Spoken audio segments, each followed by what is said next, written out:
streets, truth under attack. Everybody's loud, nobody's got facts. Feeds keep scrolling, nerves stay tight. Matchsticks flicked in the dead of night. They sell fear, cheap package the lies, while the clock keeps ticking, empires on fire. Can't sit quiet while the world's on edge. Lines in the sand, standing on the ledge. No script, no leash, no polish, quiet. Just a voice in the dark and a spark to the wire. This is and I'll bring the fire. Gonna light it higher. No filter, no fear, I say it raw. Strike the match, let it burn through the fog. This is and I'll bring the fire. And I'll bring the fire. Everybody's telling truth like a brand, buying opinions they don't understand. Talking in circles, screaming online. Keyboard courage, borrowed spines. Yeah, power plays dressed up as peace. Same old wolves with different teeth. But silence is loud when the house is burning. And the fuse is short, yeah, it's still learning. I don't dance for the left or the right. I stand in the heat, I stand in the fight. No strings, no chains, no manufactured choir. Just gasoline thoughts and an open lighter. This is and I'll bring the fire. Gonna light it higher. No filter, no fear, I say it raw. Strike the match, let it burn through the fog. This is and I'll bring the fire. And I'll bring the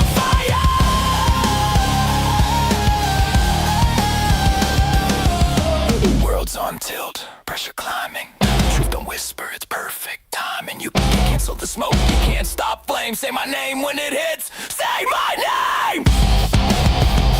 Why?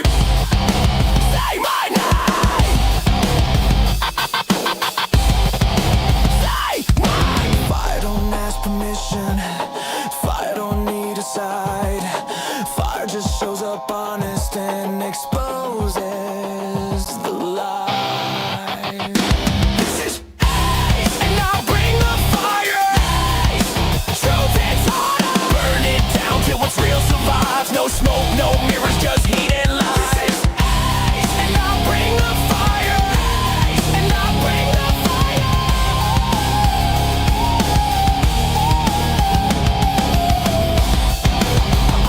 American fire.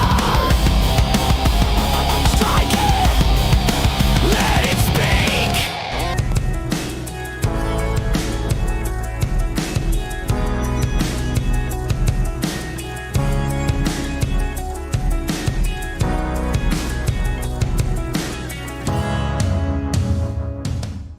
Hey, what's going on, my friends? Good to see you tonight, Monday night. Back in action. Hope you guys had a wonderful Easter weekend. I know I did. Took the long weekend. Members, we had a little live yesterday, though. That was great. I really enjoyed that, except for YouTube not liking me. So if you're a member, you can catch the full live on the other link I provided to the members live last night or yesterday afternoon, I should say. So, but anyways, welcome guys. I am Ace. Welcome to America Fire. We're going to go through it today. Going to cover all the craziness, and I mean, whoa, look at me. I'm like my shirt's blue, but it apparently thinks it's a little green screen. So there's a little green screen for you on my shirt. Hopefully that doesn't show up when I go to the, that's weird. Okay. All right. Didn't plan that. Anyways. Whew. Okay. We got so much to talk about. Trump going crazy yesterday, tweeting out the F-bomb on Easter. That was a delight. Certainly something the libs and so many others freaked out about, which, not is to be expected. We have that to cover. All that's going on in Iran. Tomorrow is D-Day for Iran, as Trump has promised. It's the cutoff of their deadline he gave them, and I think it might get this. Alex Jones have all gone crazy. They have gone off the deep end in whole new interesting ways, especially Tucker. So got to cover that. They're all doubling down on their their wild, crazy Trump hate right now. It's nuts. So we're going to cover that as well. And then also the amazing rescue and then polls and trends that might show the Republicans might not be as much trouble in the midterms as we thought. So yeah, I'm fading like Back to the Future 2 or Back to the Future 1 actually. Anyways, but before we get started, guys, hit the like, hit the subscribe before we get moving on here. If you're on X, if you don't mind sharing that repost, I would greatly appreciate it. And let's shout out the Chizat, and then we're going to get started, guys, because we have a lot to get through tonight. This is buckle up. Plenty to cover. So, Moody in the house, numero uno tonight. Welcome, Moody. Cassink, what's up? B-Thieves, Brian T is third. Seth is in the house. Z-Grooms, Wago Waco, D6. William Kivamaki. Vince Felice, what's up, brother? I've missed you, man. Trishko, what's going on? Alice Fordham, Marcos Sanchez. Pat M. We got Lochtefeld holding it down on Rumble. Uncle Andy. Frank Anastasio. AK Downrange. What's up, brother? God is good. Amen to that. Linda Telly. Good evening to you. Happy Easter. I love it. R. Will. Aiden, Scotland. What's going on? Kenneth Morrison. Z-Groom. Saved by Grace. What is up? Jim Boswell. And let's see. Who am I missing? Shogun is here. City's Country, what's up? Jay Tyrus, Ray Sandoval, ready and willing, he says. Jim Boswell, Roger Fishes is here. Ryan Edberg, we just started, brother. You are not too late. Saved by Grace says, how amazing is it? The WSO went down on Good Friday and was risen out of enemy territory on Resurrection Day, Easter. Jesus was with them the whole time. Amen. The first words out of his mouth was, God is good. Love it. Great stuff. So why don't we start there? I don't know if you guys caught it this weekend, but we just witnessed maybe the greatest rescue operation in world history. This is unbelievably crazy. So here's a great timeline of it. Guys, this is going to make a wonderful movie someday.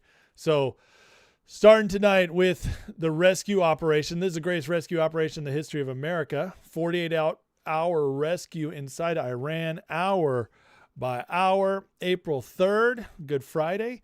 F-13 Strike Eagle shot down by Russian missile over southwestern Iran. Mach 2.8 intercept, proximity fuse detonation. Both crew eject successfully. Hour 0, pilot recovered within minutes by ground team. The WSO, however, landed alone and broke his ankle. That, my friends, is terrifying. The WSO starts the evasion, losing night and terrain. Can you imagine doing it on a broken ankle? I've busted my ankles before. I cannot imagine the pain this guy was going through. IRGC launches a massive manhunt with drones and dogs. They were going after this guy, the Iranians, and putting out a bounty on his head. Thousands of Iranians joined the search. U.S. jams Iranian radars and communications. It's even more than that. The CIA was putting out false information to throw them off. It really was a coordinated effort between our agencies and the military. Just absolutely incredible. The kind of stuff you just, it is like, it's a movie. It really is. It's unbelievable what they pulled off. The WSO climbed a 7,000-foot ridge despite its injury. The U.S. strikes the crater roads to block IRGC and reinforcements, so striking those roads, knocking them out, so they were having to go over rubble. WSO reaches ridgetop, hides in a crevice, makes first brief radio contact with friendly forces. This is hours 12 to 18. You know how terrifying that would be? 18 to 24. We're coming up on the full day. A-10 Warthog shot down by Chinese manpads. Pilots safely recovered by naval assets. So they're just like shooting them out of there, like fallout in and wild. Hours 24:30 to HH-6W, 60W rescue helicopters hit by ground fire during the attempt. Crews wounded but returned to base. Hours 30:36, U.S. escalates with cruise missile strikes on IRGC air defenses. WSO survives near-miss drone strike, relocates under fire. It's amazing this guy's alive. Unbelievable. Nighttime extraction launch. Special ops teams insert and engage IRGC in a firefight.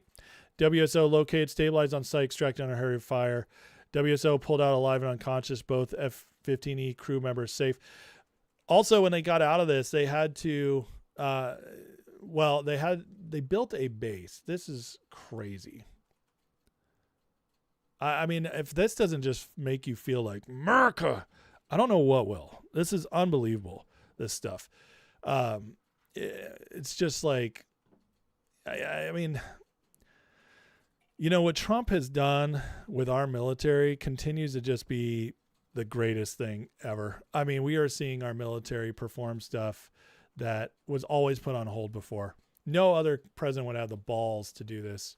Somebody wrote that if it was Obama or Biden, they would have let them hold them, torture them, and, you know, eventually we would have made a swap where they got 30 Iranians for one prisoner. It's absolutely true. I mean, that's how pathetic the foreign policy in the military was run by former commander-in-chiefs. So this is what Trump told you. U.S. flew in, built a secret U.S. base, landed C-130s, ran 35 miles to a distant mountain, rescued a severely injured pilot. They just found a mountain and set up a base real quick. This is the coolest stuff ever. Traveling 35 miles back by foot across open plain while engaged in massive nighttime firefight. Tried to take off in two C-130s, got stuck in airport, kept battling until more troops came, took them away, then blew up the C-130s in the air. And after they blew them up with all this amazing operation, all these people in other countries, some liberals were like, what a waste, all this done to get a human life. And I'm just, it's shocking. It's shocking how little they understand about what makes us America. New York Post cover, we got him. The daring raid to save U.S. airmen stranded behind enemy lines. Guys, this is just one of the craziest things we've ever seen. Here is how while this was going on, this amazing rescue, the left ran their own push to distract by claiming Trump was dead. This was happening all day Saturday. You see all the accounts here just saying Trump, where is he? He's in the hospital. I mean, it's sick. So all this to say, guys, what they pulled off is nothing short of miraculous. And like was said in the chat, you can't, like, I always see symbolism. I always see signs.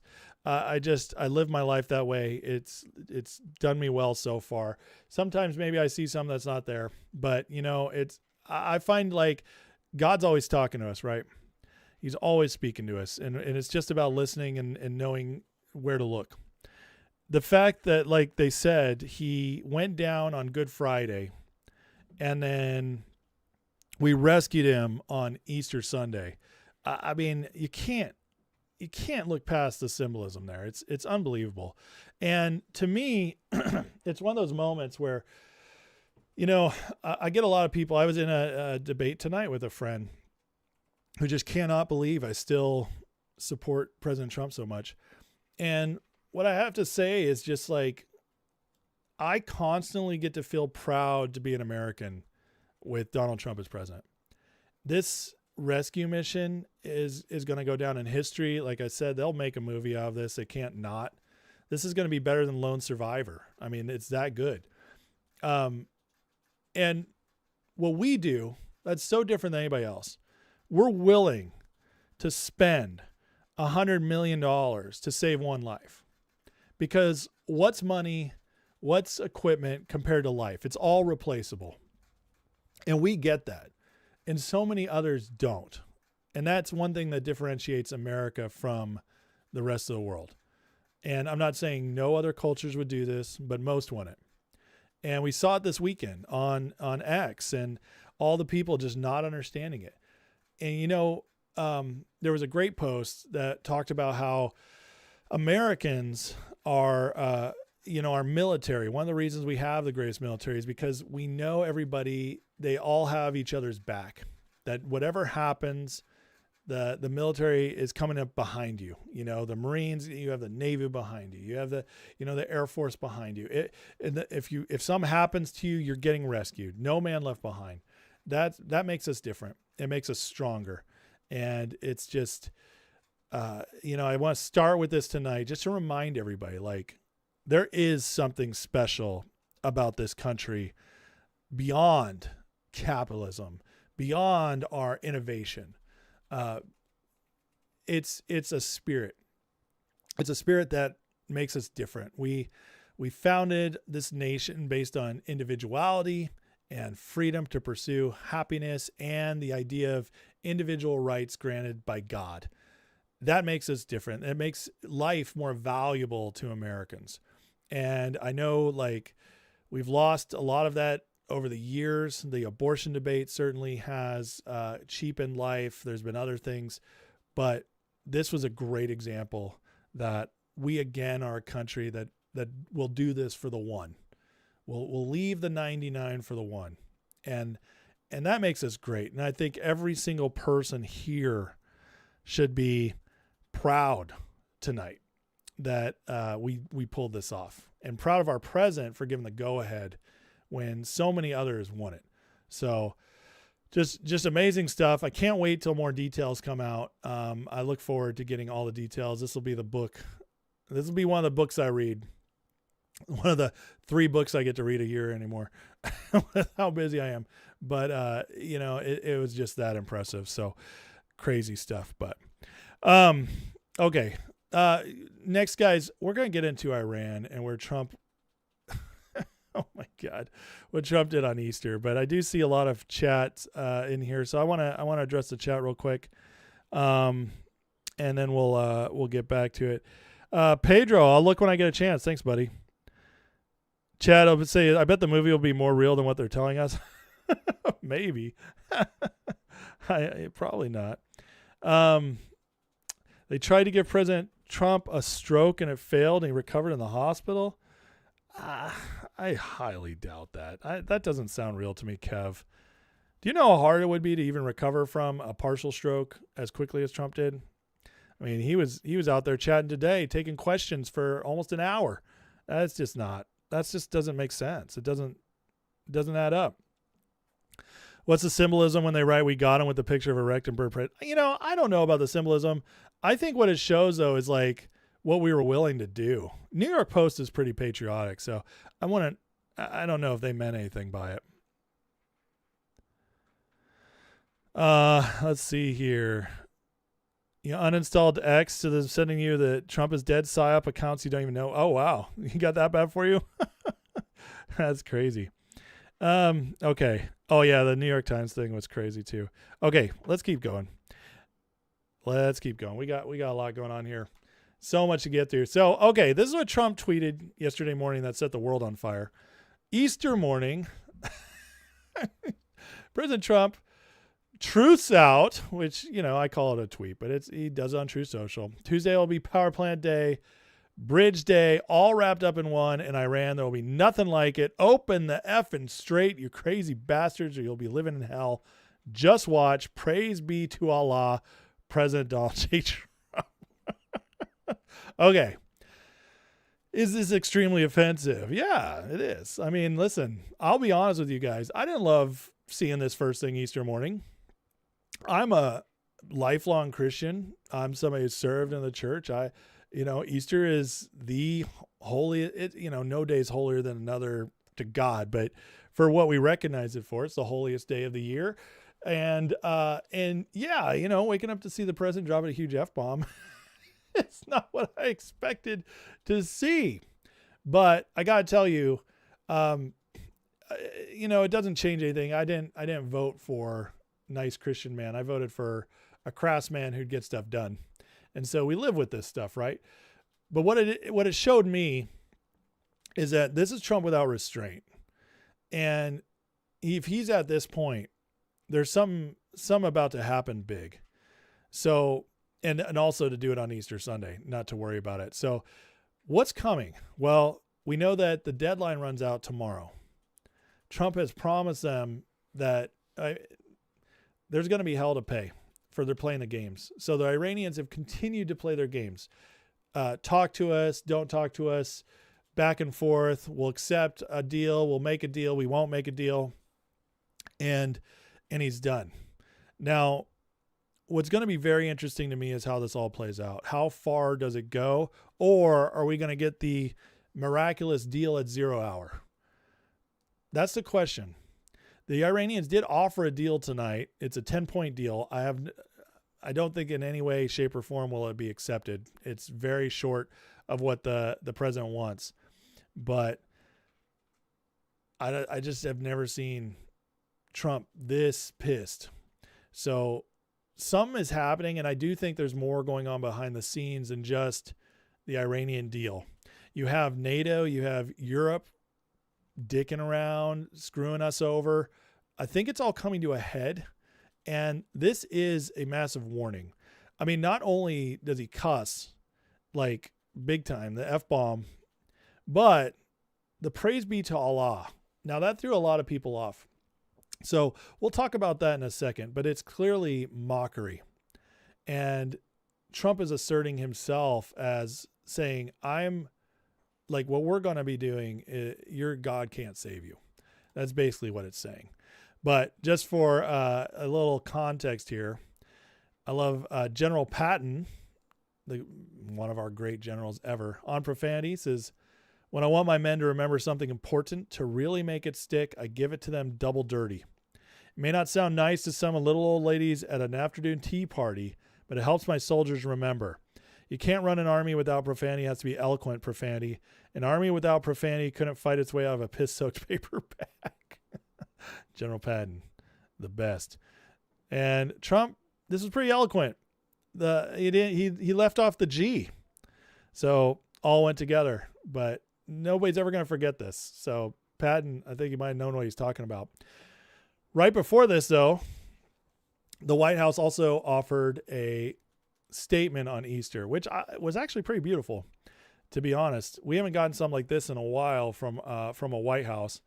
But this Easter Sunday, First Lady and I join with Christians across our nation and rejoice in the resurrection of Jesus Christ, whose triumph over sin, victory over death, secured the promise of redemption, the hope of eternal life for all who believe in him as Lord and Savior. We proclaim with joy, Christ has risen, new creation been ushered in, evil and death have been conquered forever through the unmatched power of God's sacrificial love. That's a powerful statement. And listen, I'm all for it. As a Christian who's been wanting our nation to get back on track. So, as I've told you guys before, Trump is what I call a baby Christian. And that's a Christian who came along later in life and has a lot of bad habits still to undo. And so if you're upset by the F word on Sunday, don't be. You know what God's not offended by? He's not offended by crassness. He's not. He's not offended by people who do dumb stuff. He just isn't. Religious people are. Jesus hung out with a bunch of the disciples. They swore like sailors, man. They were sea folk, fishermen, and he hung out with the crass. Now but he steered them how to get better. So, anyways, let's not deal with that anymore. Moving on. Trump then later retweeted 8:00 Eastern time. So there's our deadline. 8:00 tomorrow night. What's going to happen? He gave them the exact time. Now, what I'm going to be waiting for to see if that's a button pushed. We're not going to see nukes. I have friends that are freaking out like Israel's going to send nukes. No, we're not going to see nukes. But are we going to see their power go out? Is this when he's going to unleash? Remember the in 1 hour I could set them back 25 years. Is that what we're going to see? Be some crazy stuff. Whatever's coming. Or is he going to come to the podium and announce the war's over with a deal? Anything's possible at this point, and that's kind of like the fun of this. But, it is serious. I'm not pretending like lives aren't at stake here. There's not a lot going on. But 8:00, I almost want to live stream early tonight or tomorrow if I could to see what happens. But Trump is this is the ultimate put up or shut up. Okay, he's given them time. He's extended it. They're asking for a 45-day ceasefire. I don't see that happening in any way, shape, or form. What is he going to do? Give them 45 days to recoup, re-strategize, to defend themselves? No, that's absolutely ridiculous. Why do that? That doesn't help anybody. We certainly don't need it. So, sometimes you do a ceasefire like that, you both need to lick your wounds. Not happening. So are you guys ready for what comes tomorrow?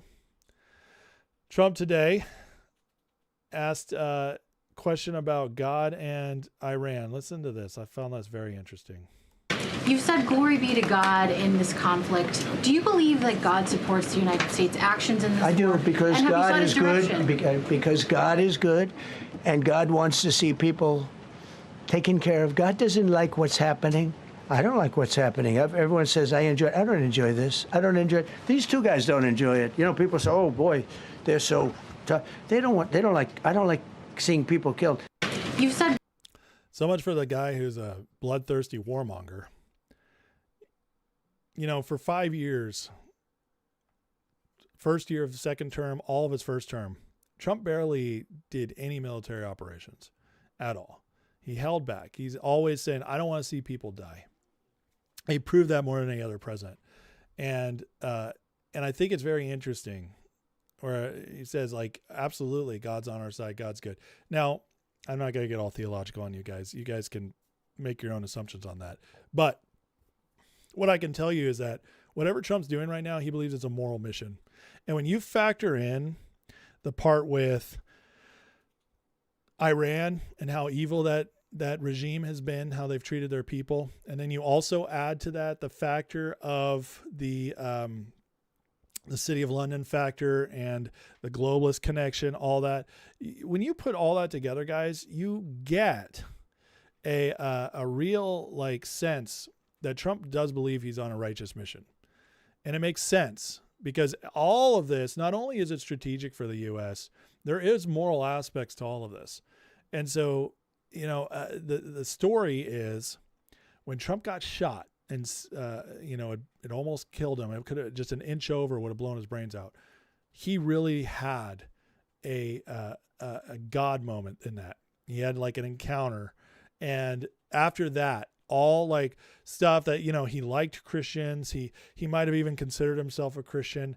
But at that moment was the first time he really felt like, oh man, it's real. And I've been chosen to do something. I have to see it through. And so we're seeing the man of conviction play out here. And so when Trump, the way he talks there, see, a regular politician gets that and says like, well, you know, I don't know about the God aspect, but you know, God loves everybody. And they give some like total political answer. What Trump said right there is heartfelt. Immediately says, God is good. That's what a heartfelt person says. Somebody who actually has a real belief now. This is a much different man than we saw in the first term. The guy in the first term who, while he was running, he was like, do you read your Bible? He's like, oh yeah, I love the Bible. Well, he had nothing to say. He was just like, you know, the Bible's a very good book. And he had no details. Like it was pretty clear Trump never probably hadn't opened a Bible more than maybe 3 times in his life before that. But now this is a man who speaks very differently. So love this kind of stuff. And I just find it so interesting. And then he gives us this gem. Yesterday in your Truth Social, you called the Iranians crazy bastards. True. What is your response to critics who say that I don't care about critics. What is your response to critics who say that it is your mental health that should perhaps be examined as this war continues? I haven't heard that. But if that's the case, you're going to have more people like me, because our country was being ripped off on trade, on everything for many years until I came along. So if that's the case, you're going to have more people. Yesterday in your Crazy bastards. Again, the man of conviction. I don't care about critics. Does anybody believe him? Of course we do. This guy, I mean, everything he's been willing to do. It's unbelievable, which also makes me think going ahead to tomorrow that fireworks might be there, because Trump is, whatever he's doing, it's on a mission. It's on his mission. There's been reports of, not everybody in the administration agree with this. Not obviously we have all sorts of people in MAGA. He's lost the influencers, which we're going to get back to later. They're all crashing out over this, and yet this guy he just keeps trucking, and that's what I voted for. I don't know about you guys, but it feels really good for to know our leader isn't just listening to put out there protesting the wind. That we've lived that so much, in the last, 50 years. It's very refreshing not to have to deal with that anymore. Okay. So this is crazy. Trump, there was a leaker. There was a leaker about the guy that got rescued. And listen to this exchange. You probably know we didn't talk about the first one for an hour. Then somebody leaked something, which we'll hopefully find that leaker. We're looking very hard to find that leaker. And talked about there's somebody missing. They basically said that we have one and there's somebody missing. Well, they didn't know there was somebody missing until this leaker gave the information. So whoever it was, we think we'll be able to find it out because we're going to go to the media company that released it, and we're going to say, national security, give it up or go to jail. All right. So Trump is threatening this journalist who put it out there that the guy was still out there and put him in danger. Well, Nick Sawyer reports media outlet who published the U.S. had only saved one of two F-15 airmen, making the mission to save the second was Israel's Channel 12. It was Israel. The reporter Amit Siegel told New York Post he will protect his sources despite Trump's threats. Siegel cited Western sources in his post as opposed to U.S. sources. And a second Israeli reporter, Ariel Kahana, later specified the news came from Israeli sources. Trump is pissed about this. Now, I have some thoughts. My thoughts are a couple things. A, this is more proof to me that Trump's just not controlled by Israel. The fact that they would do this, because listen, what did they gain from this? If the Iranians captured the guy and tortured him, that keeps us in the war longer. We're going to be negotiating with the Iranians. It forces us to get more ramped up. If they kill him, now it's personal on a whole nother level. I think when Trump said this, do you guys really think that X figured this out before the Trump campaign did, or the Trump administration did? I don't think there's any way. I think Trump knew, and he put it on blast to let everybody know I'm pissed at Israel. And listen, you guys know where I stand on Israel. I've said it a million times. I'm not Israel-tarded one way or the other. I'm right in the middle. Okay? Israel's intel agencies, their leadership has often been controlled by City of London. City of London created Israel. There's just no denying it with what we've seen. So Israel's done some horrible, awful things. Netanyahu done some horrible, awful things. On the flip side, Israel's also not the big evil that controls everything, is behind everything. All right? But it's very important that Trump continues to make that separation. And I think that's what Trump's attempting to do in all this, because he constantly does things for Israel that's helpful to them. In his first term, moved the embassy from Tel Aviv to Jerusalem. He's worked closely with Israel, but he's also limited Israel several times. And this is more of that exposure, because I believe what Trump's doing, part of the reason for this Iranian war, which there's a lot of reasons we've covered multiple times here, breaking City of London's hold, getting the free flow of oil out there, ending the dysfunction in the Middle East, crushing one of the big bads, and then the last thing is this takes Israel's excuses to continue going for war off the board. It effectively neutralizes continually pulling us into war in the Middle East. So a lot of birds are struck with one stone. But this is, Israel screwed up, and this is a great way for Trump to expose it. The next thing we're going to be interesting to watch is how is Trump going to enforce this, or what's going to come about this, because it is a foreign reporter. So there's not so much we can do. But how will we see this come about? Will Trump sue them like he sued the BBC? Will he pull something else out? But I do believe we're going to see something come about from this, and it's just more exposure of what's really going on, of how the game's being played. And again, to me, this is just more proof that Trump is not controlled by Israel as is the stupid psyop going around everywhere. The next thing I want to show is coming up tomorrow. This just shows you how evil Iran is. And we can't forget this, how absolutely evil these people are. It says Iran's organizing nationwide human chains of youth, athletes, and artists at every power plant in the country at 2 p.m. Tehran time tomorrow. The campaign's name is Human Chains of Iranian Youth for a Bright Future. Attacking public infrastructure is a war crime. They're, in order to protect their infrastructure that Trump's threatened to attack, they're going to bring their youth, athletes, and artists to their power plants so that Trump won't strike them. They're using them as human shields. How unbelievably evil is that? I just cannot.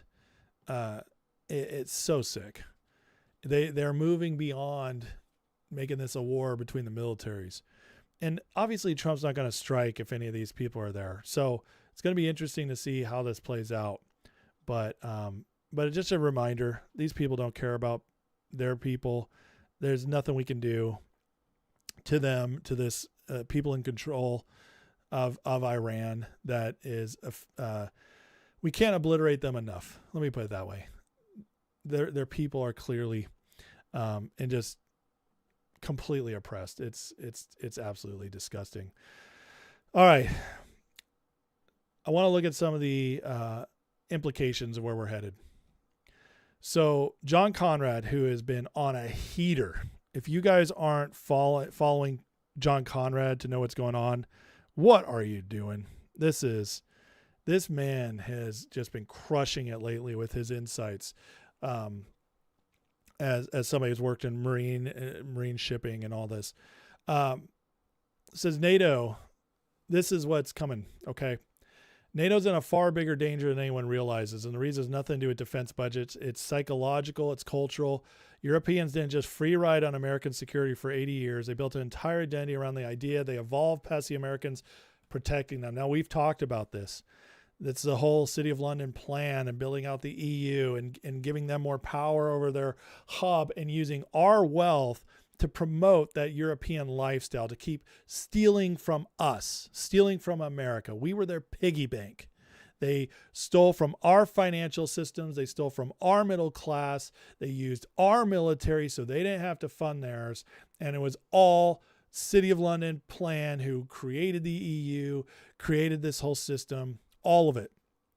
Going back since World War II, after coming out of World War II, they started integrating all this globalism, and this is what came about from it.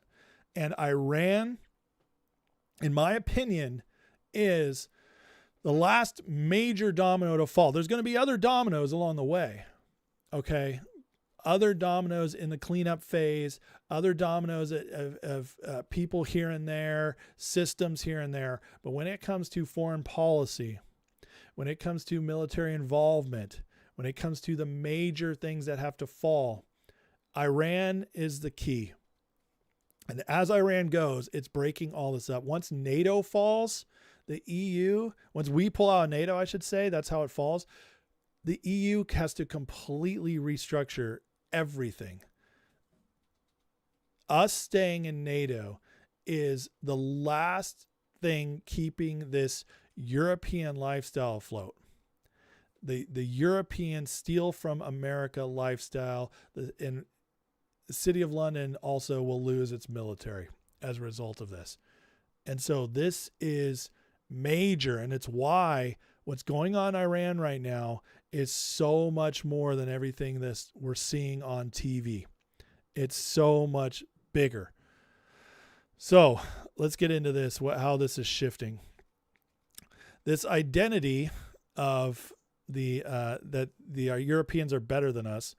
Single biggest obstacle to Western survival and darkest irony as we helped build it. After World War II, Europe wasn't just economically shattered, its culture was in ruins. Cities, universities, concert halls, museums, rubble.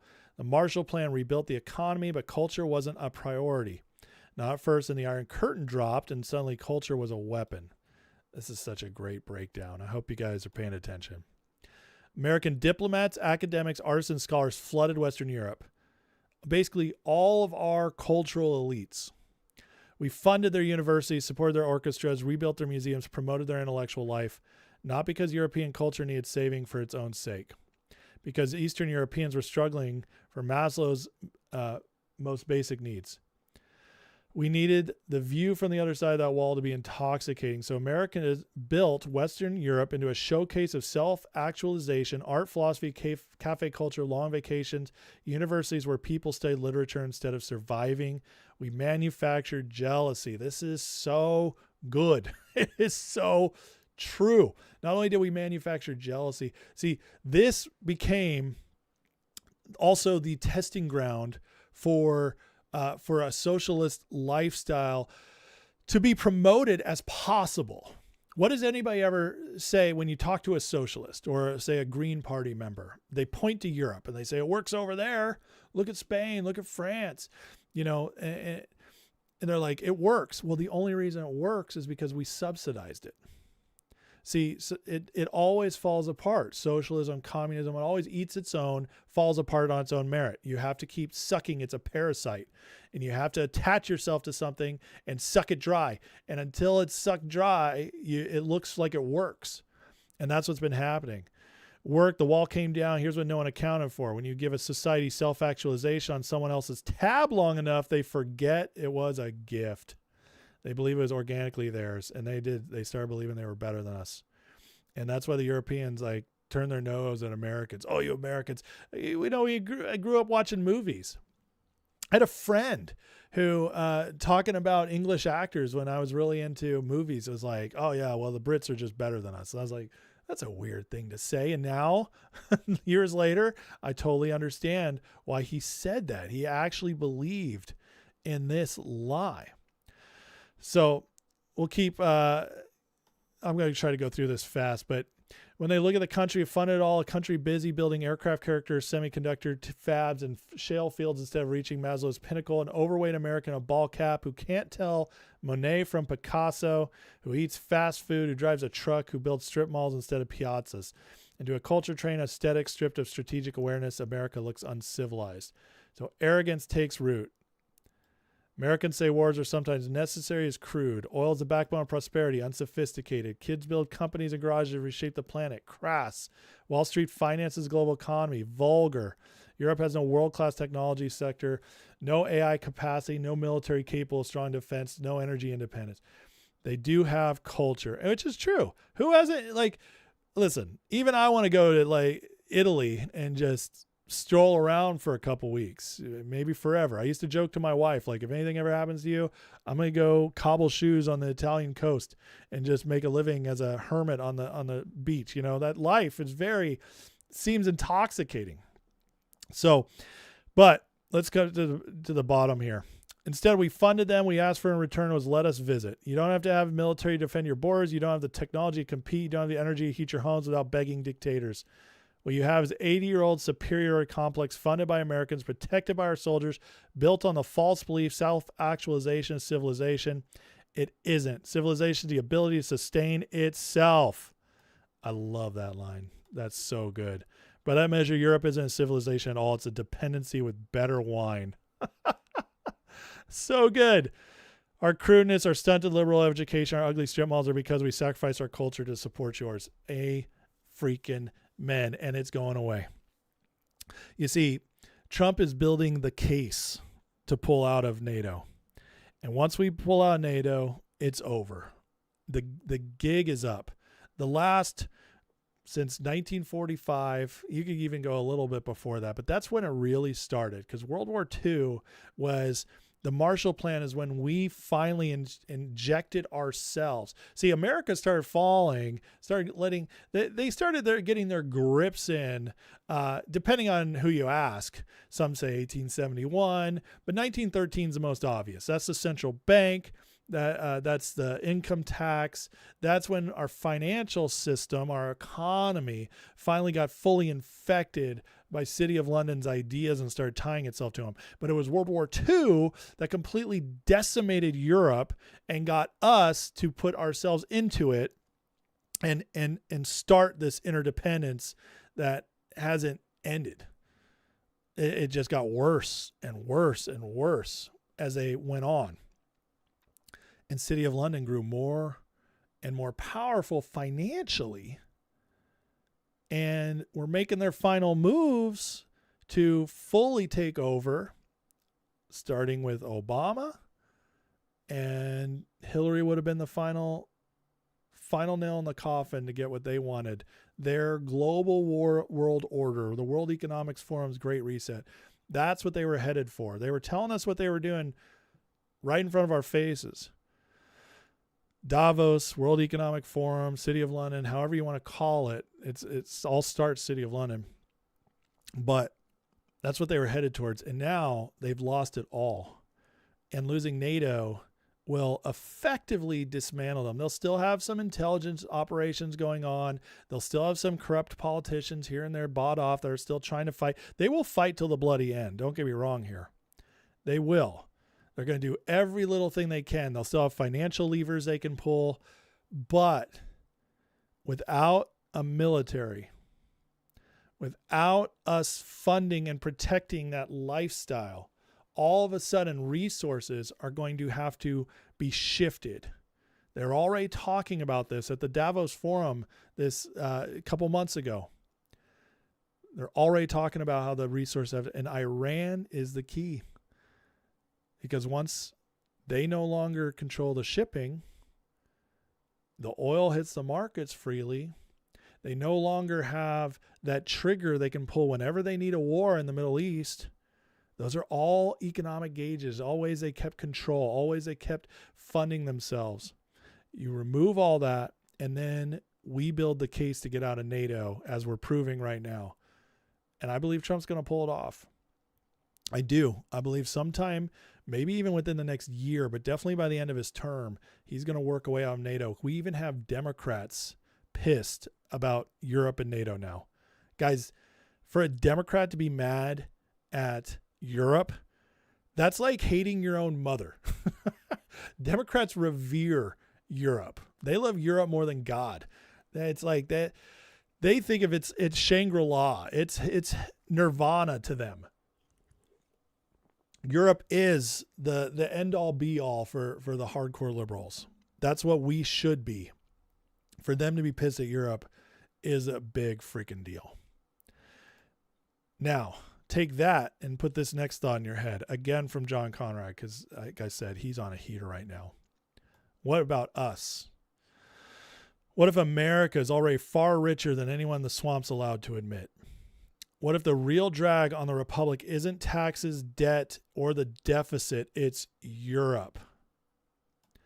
What if NATO was never a mutual defense pact but a 75-year subscription America forgot to cancel?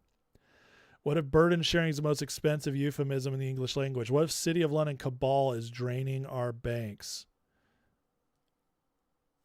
Yes, yes, yes, yes. What if the advice from globalists is terrible advice that's costing us big? You wonder why all the influencers are crashing out now? Remember the $7,000 you're being paid by Israel? Yeah. How about we just call it what it is? That was projection. They're all getting paid themselves, but it's not by Israel. What if every European basing agreement, every forward deployed brigade, every Rammstein runway, every Aviano hangar, every Suda Bay pier is a tax American workers pay so Berlin can run a welfare state and Paris can run a 35-hour week? What if foreign aid to Europe is an aid, it's tribute flowing the wrong way? What if transporting the vast majority of trade on European-owned ships costs more than we realize? Oh, we kind of just figured that out, didn't we, with the Strait of Hormuz? And Lloyd's of London pulling their contracts. First time in 330 years that happened. What if the NGO Archipelago, man, that word's always tough for me, in Brussels, Geneva, and The Hague is just a money laundering loop where U.S. taxpayer dollars get rinsed through a civil society conference and returned as lectures about our democracy? What if the UN isn't a parliament of man, it's a Manhattan timeshare with diplomatic plates, an accounting black hole, and a human rights council chaired by people who jail you for tweeting this? Yeah. Remember when Trump last year went to the UN and just spent an hour dogging on him? And people are like, oh, he's one of them. My God, folks, wake up. He's been telling us nonstop. Goes to the UN, just trashes them for an hour, hour and a half, goes to Davos with the largest entourage in American history. 400 people go with him, trashes Davos the whole time. I did hours of content on it, just destroys them to their faces, announced globalization is dead. And then every little thing he does hurts Europe. Wake up. Who's the real enemy? What is the combining factor in all this? What does it all point to all the time? It's unbelievable. And it's obvious. It's like I say all the time, and people make fun of me because I say it so much. I don't care. It's true. Once you see it, everybody together, you can't unsee it. What if the rules-based international order was always code for Americans build it, Americans pay for it, Americans bleed for it, and Europeans grade it? What if 36 trillion in debt looks a lot smaller the second you stop underwriting a continent that sneers at you in 3 languages? Yeah, let me add to this one. You combine this with the fraud they're uncovering right now, the billions and billions and billions of dollars in fraud, defrauding Medicare, defrauding Social Security, defrauding our welfare system. You combine this with the fraud. Do we even have a debt? Are we even operating in a debt year to year? I'm going to go out on a limb and say nope. I'm going to say Trump. Remember when Trump was asked about the debt, when Scott Bessent is asked about the debt, did they ever say, oh, we're going to cut? No. What were their exact words? We'll grow our way out of it. And people laughed at them. Well, folks, if you cut this off, you cut off Europe, if you clean up the fraud, and then you find yourself in a budget surplus year to year, and then the economy grows, oh, that debt goes away real fast. Real fast. What if you zeroed out the Europe line? By the way, this is what libertarians don't ever take into account, because libertarians are very simple-minded people. I'm just teasing. If you guys are libertarians, I don't dislike you guys. I dislike the libertarians who do it for a living. I dislike those libertarians. I dislike the libertards, I call them. Not the average libertarian. Most libertarians I know are great people. But the libertards who live and breathe libertardism and are out there speaking, Dave Smith, Thomas Massey, Clint Russell, all these frauds, they're idiots. And when it comes to the debt, the only thing they can see is shrink the government, which there's some truth to that, but it's not the whole truth. It's not the end all be all. What if you zeroed out the Europe line, the NATO line, the UN line, the NGO line, and woke up tomorrow in a country with the fiscal headroom to rebuild? Whoa, got stuck. Fiscal headroom to rebuild every shipyard, every foundry, every rail line, every Navy hull we've let rot since the Cold War ended. What if American tourists went to American cathedrals, American opera, American museums, American cities instead? I'm not saying I believe all of it. I'm saying maybe, just maybe, we could pay our debt and wouldn't have to pay taxes at all if we cut Europe loose. What did Trump say about taxes? Maybe we'll get so many tariffs, won't have to do an income tax anymore. Maybe what Trump couldn't say when he was saying about the tariffs is that part of that deal is also cutting off Europe. Maybe. But let's get this. American tourists go to American cathedrals, American opera, American museums, American cities, and said, you know what that sounds like, guys? That sounds like a golden age. That sounds like the life that the wealthiest country in human history should be living. What if we could have the greatest industrial nation, the greatest military, the greatest financial system ever created, and also live in a way where we can experience and enjoy culture, life, and community like the Europeans do? What if we can have both? And I'm here to tell you, friends, I think that's what Trump's trying to get us to. And if we do get both, even if it's in 5-10 years, if it eventually happens, this foundation Trump's laying, that, my friends, is what a golden age looks like. And a true golden age can last 100 plus years. I think we actually could see some of this really happen. Now back to Iran. How does Trump pull some of this off? Well, this is an interesting idea. I'm not saying I necessarily agree with this, but a lot of people are doing a lot of thinking on this right now and coming up with interesting ideas. I will say that this post I just read, I pretty much 100% believe in. Same as his NATO post. This one, because of the numbers, I can't say I 100% see it happening, but I can say I believe the idea behind it, the thesis behind it. Trump's playing 3D chess, plan simple. Oil to $200. This will knock crypto and stocks down 40%. That's the market crash we've been waiting for to see if we can rebuild our market. That many of us have been saying might need to happen. Send gas prices to 10, cut real estate in half. While everyone's panicking, we get generational entries. Then he ends the war, we begin the greatest bull market in history, and takes credit for all of it. Trust the process. I would also add, gas goes back to $2 pretty quickly. That would create a bull market and a bull economy that's rip-roaring heading into the midterms. Will it happen that way? I don't know. But it's very interesting that Trump doesn't care about the Strait of Hormuz as much as everybody seems to think he should. So, I don't know, guys. What do you think? But I think what we're seeing, when you put it all together,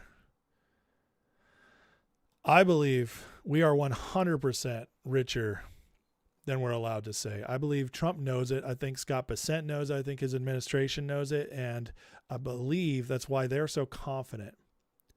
And while Americans are out there panicking, crying, struggling, rightfully and wrongfully, about Trump and what's going on in their lives, some of them it is still tough for them. So, I'm not looking down on that. But many people know better. And what we're doing is we're not giving them a chance to.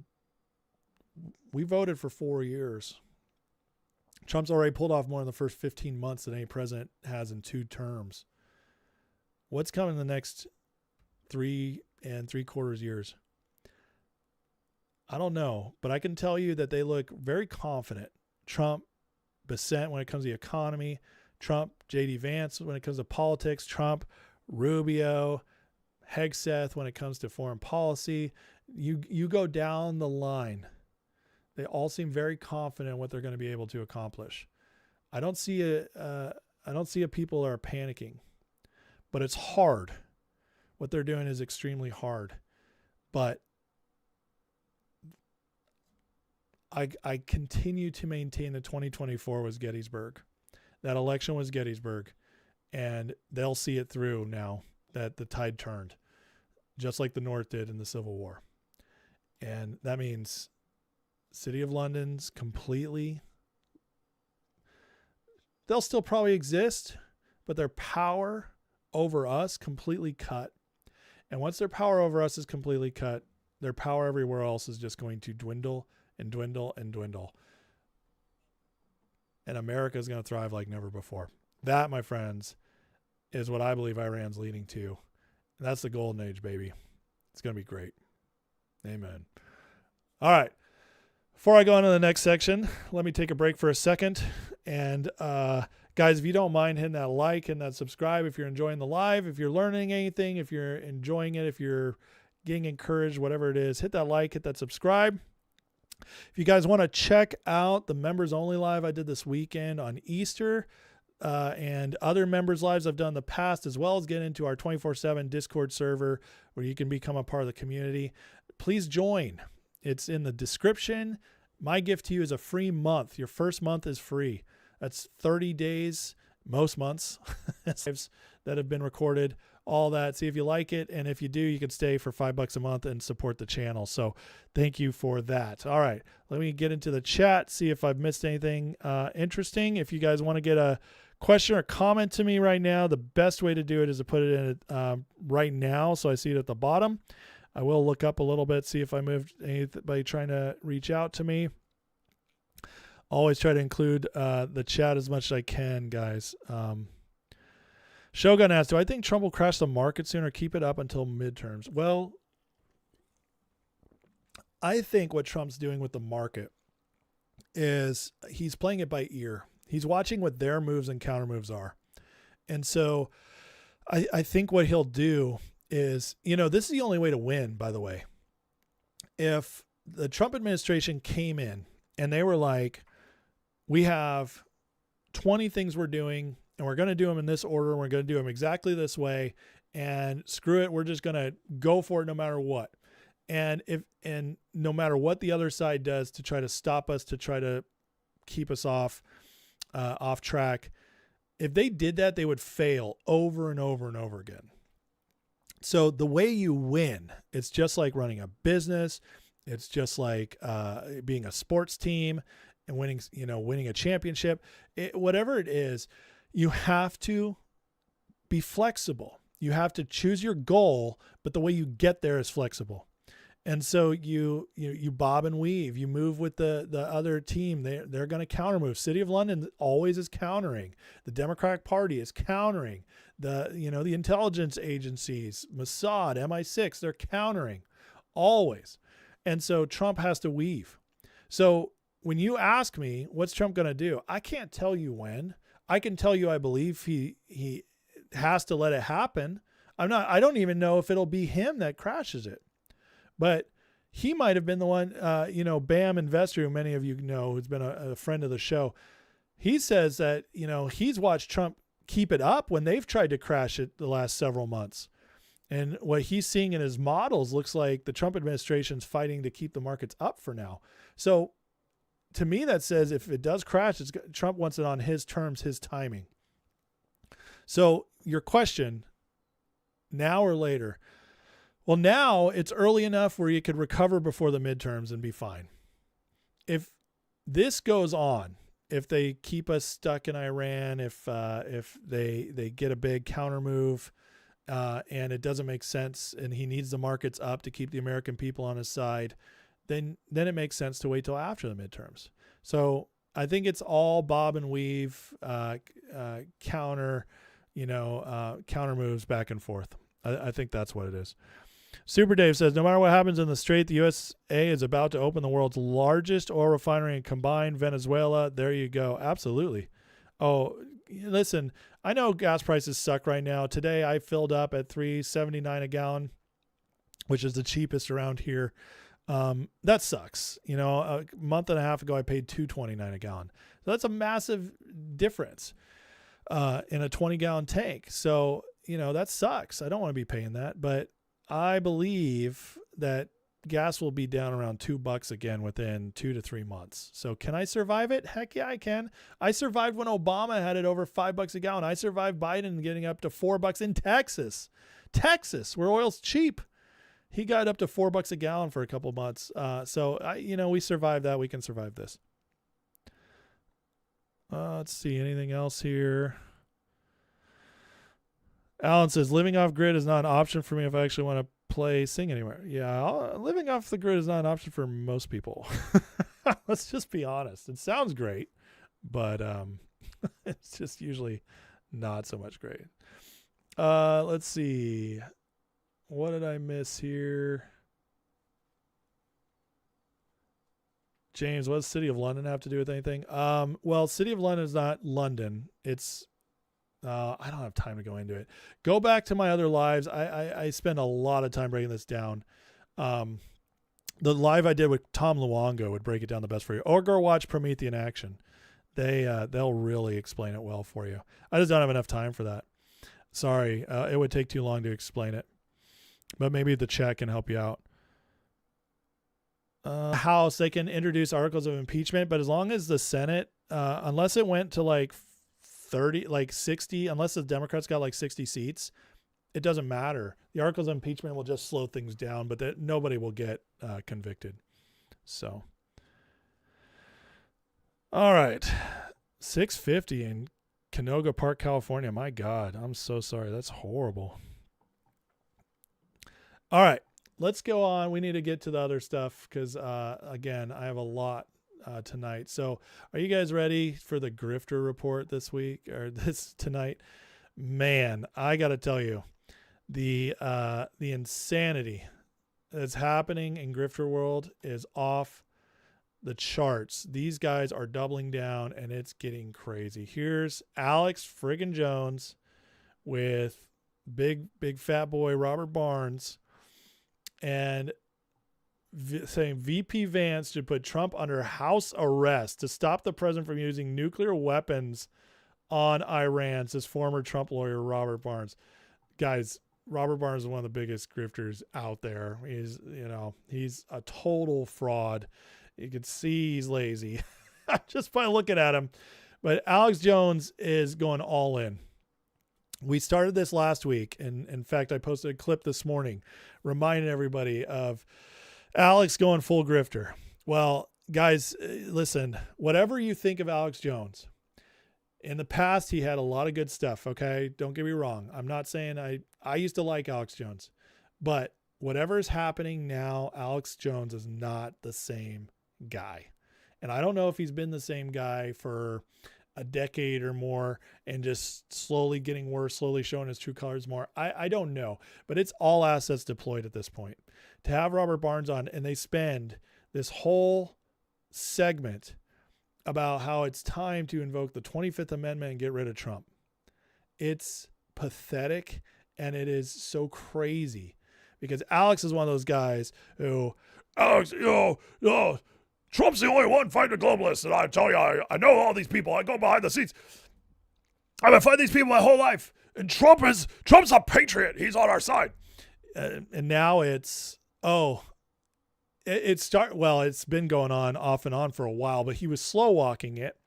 The worst thing I'd seen before Iran was when when MTG quit and called out Trump, and he was like, I have to pray if I could still support Donald Trump. I have to go talk to God about this because Marjorie Taylor Greene is blah, blah, blah. And it was so pathetic. And then the next day he was on Trump again. But listen, it's reached new lows for Alex Jones. And part of it was having Kyle Seraphin on last week when Pam Bondi was fired, saying that freaking Kash Patel is going to be fired today. And Alex Jones had exclusive. Kash Patel is going to be fired today. No. Well, Kyle Seraphin is coming out, and thank you. This is why X is the best. People find everything. If you're a paid grifter, they will discover it.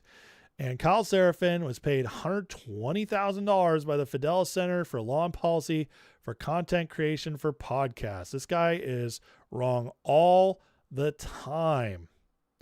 Catholic Vote, as a 501c4 PAC structure, backed DeSantis before shifting to Trump after DeSantis dropped out of the primary. Notorious, Never Trump previously described Trump as unfit in 2016. Political PAC pays Kyle Seraphin for content creation.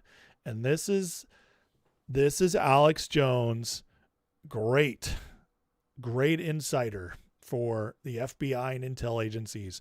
Kyle Seraphin on today. FBI insider says Kash Patel gonna be fired tonight. So stupid. It's crazy to me. People still trust these people. And Alex, I think with Alex, so many people are just having a really difficult time because Alex was like their first guy who kind of opened their eyes a little bit, telling people about the pedophile islands, telling people about the globalists controlling stuff and the cabal and the deep state. For many people, Alex Jones was their gateway drug. He was their marijuana, the gateway drug, to get them into this stuff. And so they're really struggling to believe that Alex could have totally gone bad. But at this point, I don't think there's any doubt anymore. Alex Jones has completely lost it. The other day, somebody was going back and forth with him, And Alex had to make the declaration, I was never MAGA. Don't you call me that. Just, that's not who I am. I never was. That's not what I am. You know, and so crazy. Okay. So Alex gone all out. And then Candace, this is all this weekend too. So remember, I told you guys when Iran started that it was clear to me that Iran was extra important to the city of London, very important to the cabal, because all the MAGA-tards, the FAGA, the fake MAGA influencers who had been holding back suddenly went all out. Tucker Carlson being the biggest one, Alex Jones being one of them now. And then we started watching, like I showed you guys last week, Tucker started to try to come back in a little bit. A couple of the other guys did. But then Trump fired Bondi. Or replaced her, however you want to look at it. Because we're going to have to watch and see how that one plays out to see if he actually fired her or if because it seemed pretty amicable. But Bondi's gone. Todd Blanche is now in, signaling a shift in the Justice Department. And then this weekend, things seriously ramp up in Iran.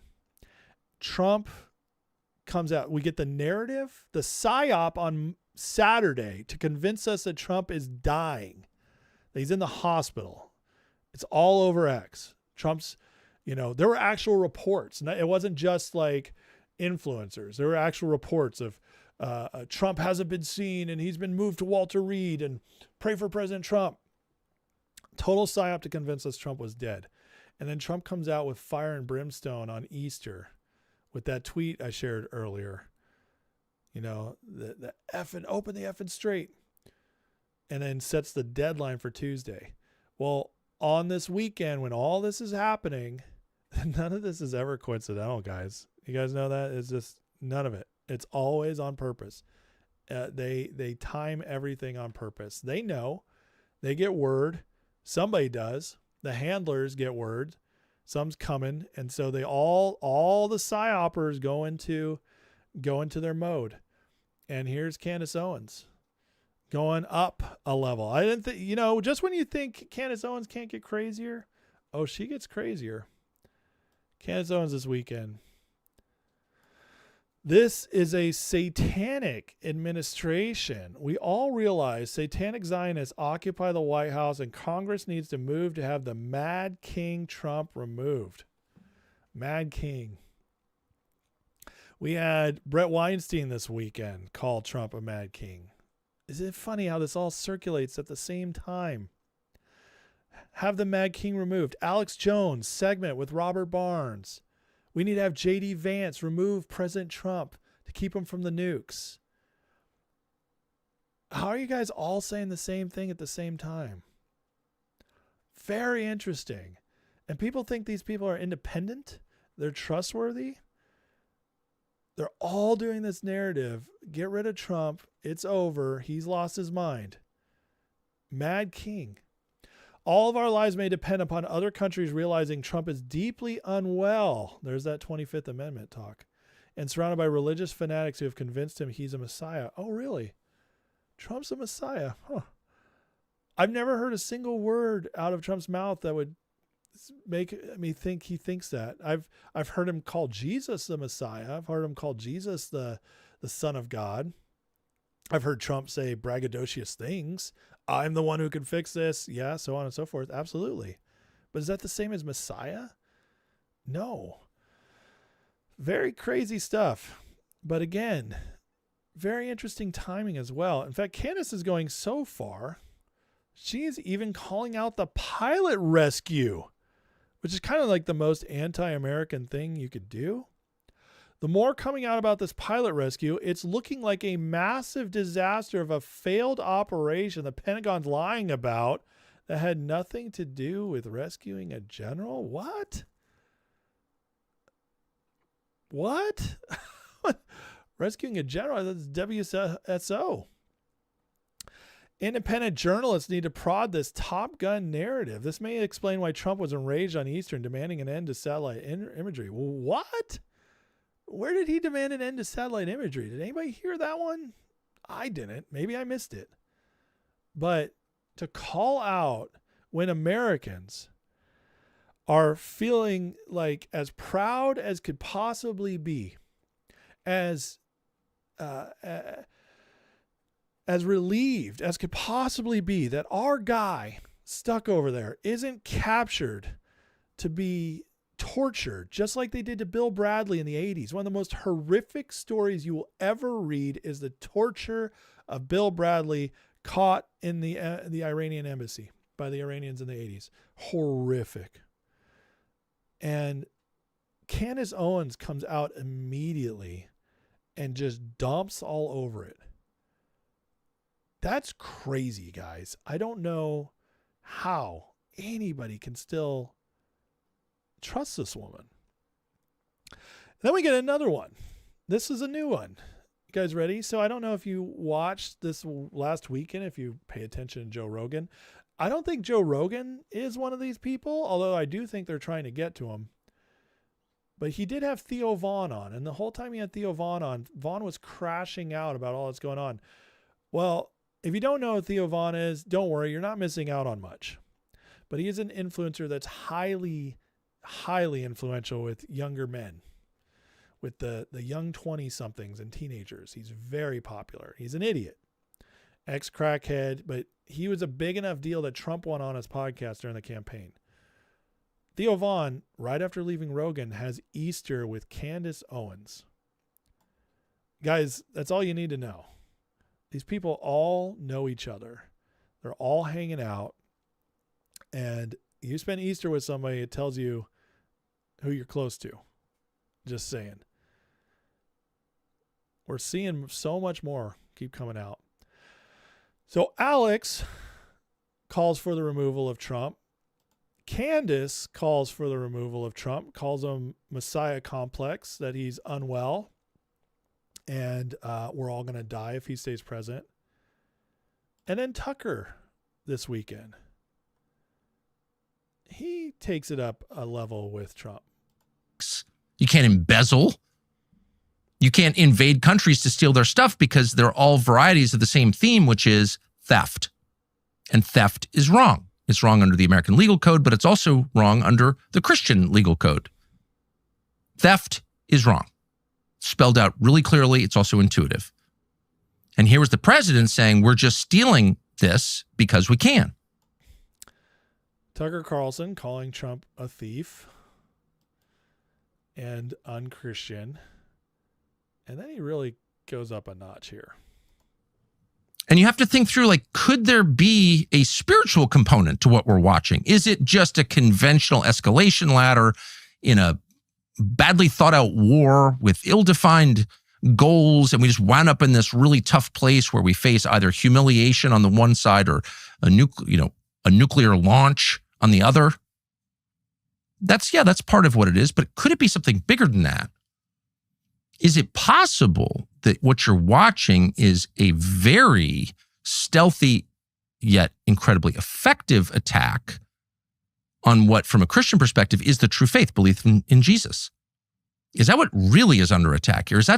Maybe that's what's been under attack for a long time, maybe our whole lifetime. Maybe almost everything we see is an attack on that faith, the one faith that is always attacked, always and everywhere for 2,000 years. It's one. Many faiths have been attacked. Many religious people of different religions have been killed over the past 2,000 years. But there's been only one sustained effort to exterminate a faith, and that's the Christian faith. Could that be part of it? And is it possible that the president sees this not just in geostrategic terms and military terms and economic terms, got open and straight? Okay. Is it possible the president sees this in bigger terms? Sees this as the fulfillment of something or the elevation to some higher office beyond President of the United States? That's entirely possible. Did you just hear that? he eloquently puts out this whole word about the attack on Christianity, which is absolutely true. And then he ends it with Trump being a part of this larger mission to be elevated as something higher than President of the United States. Guys, you understand what he just alluded to? That's calling Trump the Antichrist. I'm just telling you guys right now.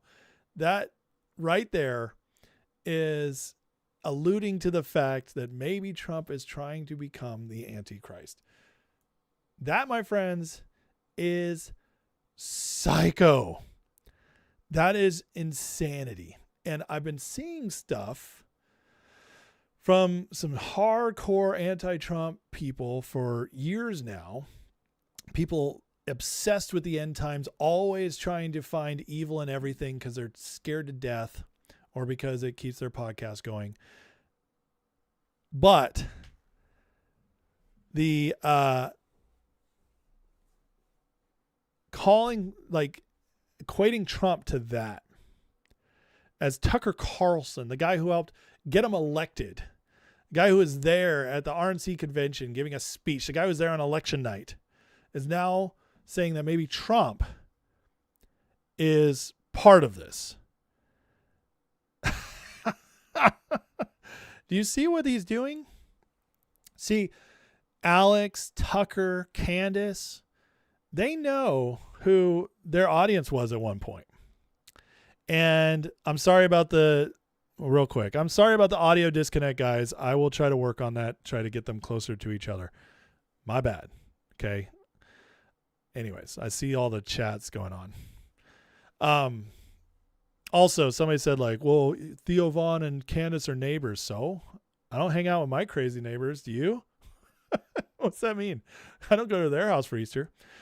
Anyways, but what Tucker's doing here is Candace has completely gone into that everything's a conspiracy mode. Okay. And people follow her into the craziest rabbit holes. Alex has always been the conspiracy guy. And he was the one who taught us, or, told us Trump is fight the globalists. And now, now Trump has lost his mind. That feeds perfectly to his audience. That Trump was swayed, taken over by the Zionists, and now he's unhealthy, and the deep state is running roughshod and using Trump, and Trump's losing his mind. Tucker is trying to pull the Christians in, because the Christians are Trump's number one supporters. In America, evangelical Christians are Trump's strongest base. That's just a fact. And if you can make the argument to convince the Christians that Trump is evil and is actively fighting against them, well, then the cracks really start to show in MAGA. You see how desperate they've become? Is everything they've done so far hasn't worked. MAGA has remained united. Trump's approval numbers are up, as I'm about to show you guys here in the next segment. It's doing well. They didn't have any influence. And so what they do, they're not coming back. They're doubling down. There's no coming back from this. How do you call Trump the Antichrist, basically, and come back from this? How do you find your good graces back in? How are you Alex Jones and call Trump crazy enough that the 25th should be invoked? And so riddle me this, Batman. If Trump succeeds in Iran and it goes swimmingly and the economy booms and come the midterms, his approval is back up over 50% and the Republicans pull off a miracle, what's going to happen to these guys? There's no coming back. It's done. They just crossed the line, which to some of us, they'd already crossed that line, but they just crossed another line. They went deeper. They've lost so many people. I saw many people in comments, so forth today on X being like, oh, this is it. Especially with Candace.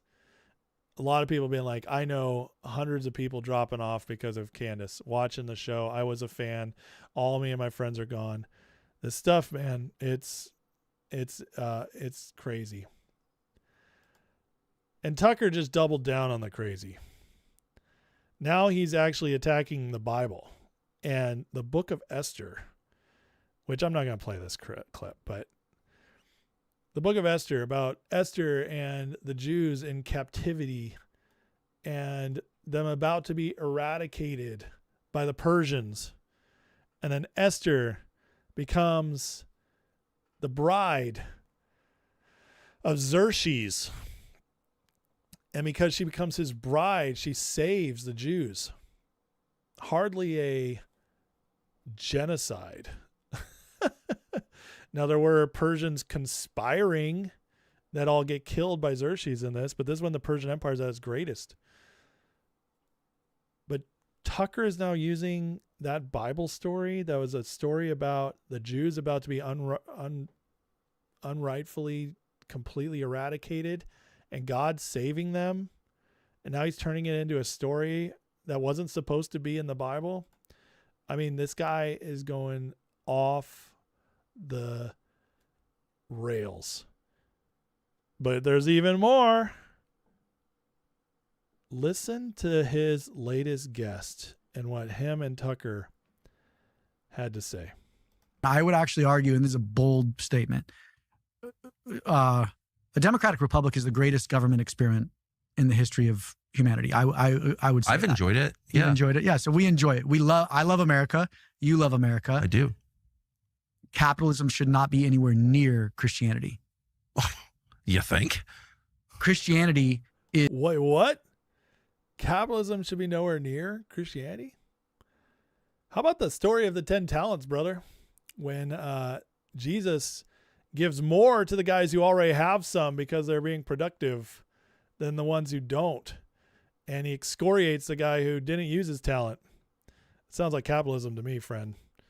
But listen to Tucker's response. You think? Capitalism should be nowhere near Christianity. Pfft, you think? But it gets better. Christianity is more, and I don't like the word socialist with the weight it carries, but Christianity is socialism at its core. What? This is some of the most cockamamie, crazy crap I've ever heard. I've studied the Bible for 25 plus years. I don't know anybody who studied the Bible for more than 5 minutes who would agree with this guy. This is insanity. Core. Non-authoritarian. It's the marker to build social capital. You look at that early Church of Acts and it transformed Rome within a couple hundred years, the greatest superpower of its time, to where Constantine was like, I'm a Christian hanging out with these dudes. They had no money. They had no buildings, but somehow the love of their neighbor transformed the greatest superpower of its time. That's What does that have to do with socialism? Are you kidding me? Oh man, I'm telling you. Yeah, he looks like he's been a van down by the river.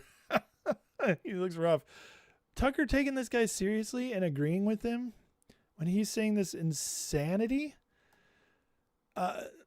Look, I don't know what else I have to show you guys, but, and this, people who've been here a long time, I've been doing this show for 3 years and 4 months now.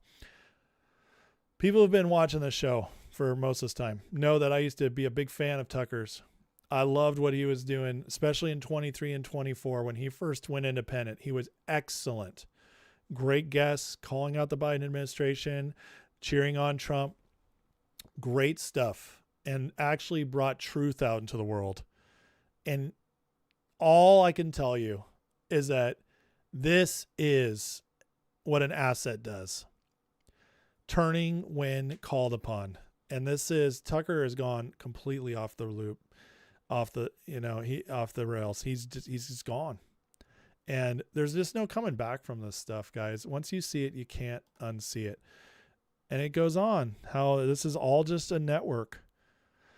Tucker Carlson donated $5,000 to Marjorie Taylor Greene's campaign, funded on 8/7/25. 8/7/25.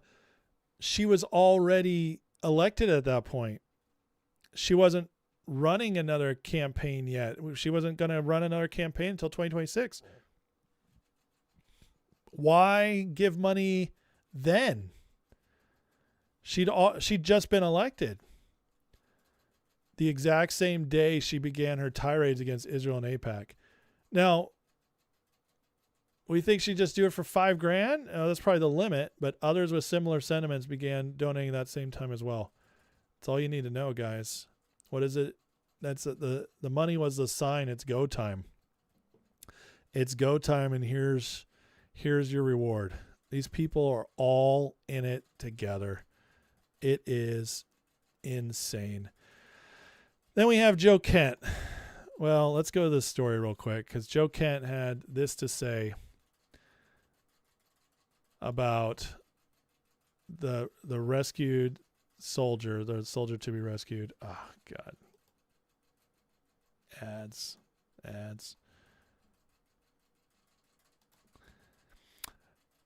Oh, dude, the ads are going nuts. Sorry, guys.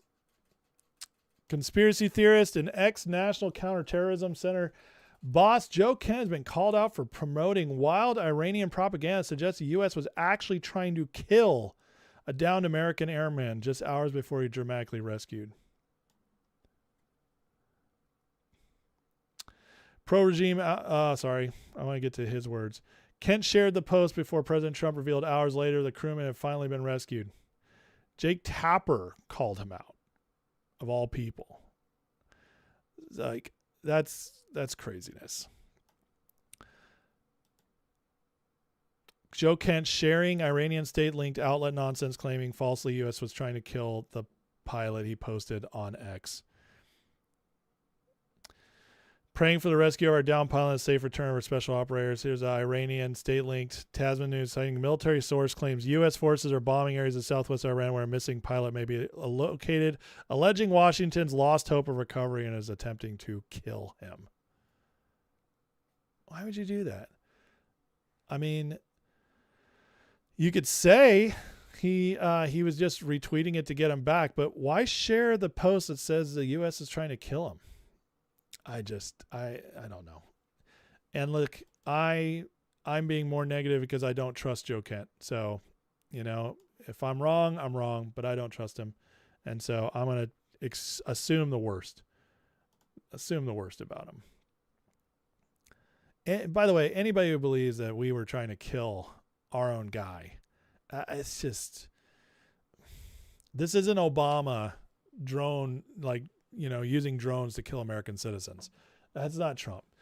Of course, Alexander Dugin, the one of the maestros behind it all, had to call them all out, say, the longer Iran stands, the more satanic nature of the U.S. is revealed. This is their guy. Alex Jones, Jack Posobiec, Candace Owens, Tucker Carlson. He's their guy, and he just keeps leading the charge. This was all this weekend, guys. All this weekend. I mean, again, once you see it, you can't unsee it. It's so crazy. It's so crazy them doing this all at once. And then we have the other side of it. The influencers trying to get back in. And Cernovich, he's reading the tea leaves. He can see that success is coming. And so Cerno is trying to get back in good graces with MAGA. He posts, it's won one spectacular military success after another. Strategic aim is up for debate. How can anyone claim the U.S. looks weak to China? Completely absurd. This goes against the whole Bannon narrative, his crew, Candace, Tucker, Alex, where Cerno was right there with them just a month ago. And just like I told you guys, we were going to have grifters trying to come back because they were realizing they're screwing their careers, and then we were going to have the ones who went all in. Well, those battle lines are being drawn, and we're seeing it everywhere. So these people are so shameless. Last couple months, especially when Iran started and it really ramped up, I've had people coming to me now who used to be mad at me for calling out Candace, for calling out Alex Jones. They'd get upset with me, say, no, these are actually people pursuing the truth. They're coming back to me now saying, you were right. I can't believe it. You were right. And again, guys, this is why I do it, because we need to wake up and see what's actually going on there. The psyops are at the largest mass attempt to train people's minds, to distract people's minds, to discourage us that I've ever seen, even more than COVID. And every day we're losing what seems like other influencers who seem to be aligned with us at one point. And it just goes to show, like, who can we trust? Who can we trust? I don't know. You guys make your own decisions on that. You make your own decisions about me even. But I'll tell you one thing, is that I'm always going to give you guys the receipts and show you my thought process, show you why I'm saying what I'm saying, what I'm thinking. If you still disagree with me, that's totally fine. But I'll never be one of these people who just runs a narrative just for the sake of it. It's disgusting and it's sad. But I hope everybody's starting to wake up. Okay. I got a couple more things I want to cover, but in fact, including some really good news coming out for Trump and the Republicans ahead of the midterms. But before I get to that, guys, please take a second, if you don't mind, if you're enjoying the show, like, subscribe. I greatly appreciate the support. It really helps the channel. If you see the hype button, if YouTube feels like they want to give you the hype button, hey, hit that hype button. That helps me more than anything else, actually, because it tells YouTube that you're trying to tell other people to watch it. So the hype button really helps me, if you guys don't mind. And then again, if you want to join, become a part of this community, become a part of the Discord, where there's always chats going on, but also news travels really fast. We get great stuff going on in the Discord. So if you want to join that, get in the discussion by going to the Patreon link in the description below and clicking it, and get a free month to test it out and to see if you want to become a patron of the channel and support the channel. Thank you guys for that. Okay. Let me see if I can catch up with some of these chats in here. Brent's just crashing out. I don't know what he's doing here. Brent, if you're so mad, why are you in this channel? Let's see. Toe dipping out. All right, Toe. Good to see you, man. Never seen the hype button. It shows up sometimes, mostly on phones. Mostly on phones and tablets it might show up. So, okay. Looks like you guys are all enjoying yourselves, chatting away. Well, if you have some specifically for me, a question or comment, just address it to me so I can know you're trying to get my attention, because there's a lot going on here. So unless it's a super chat, it's too hard. The chat has grown so much, guys. This channel's grown so much in the last month, which I'm really grateful to you all for that. But it's grown so much in the last month. Like, I used to be able to catch the chat all the time, and now you guys are just flying through. So that's awesome. But it makes it really it makes it a lot more difficult for me to catch up with everything. So I don't think any links are allowed on YouTube, period, Kev. Sorry about that.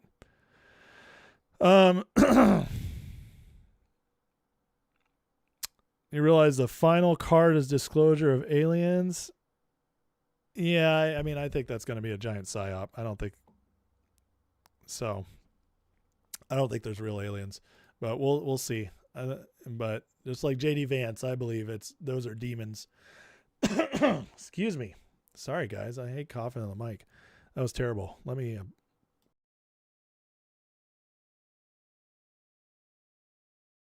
Okay, now I'm done.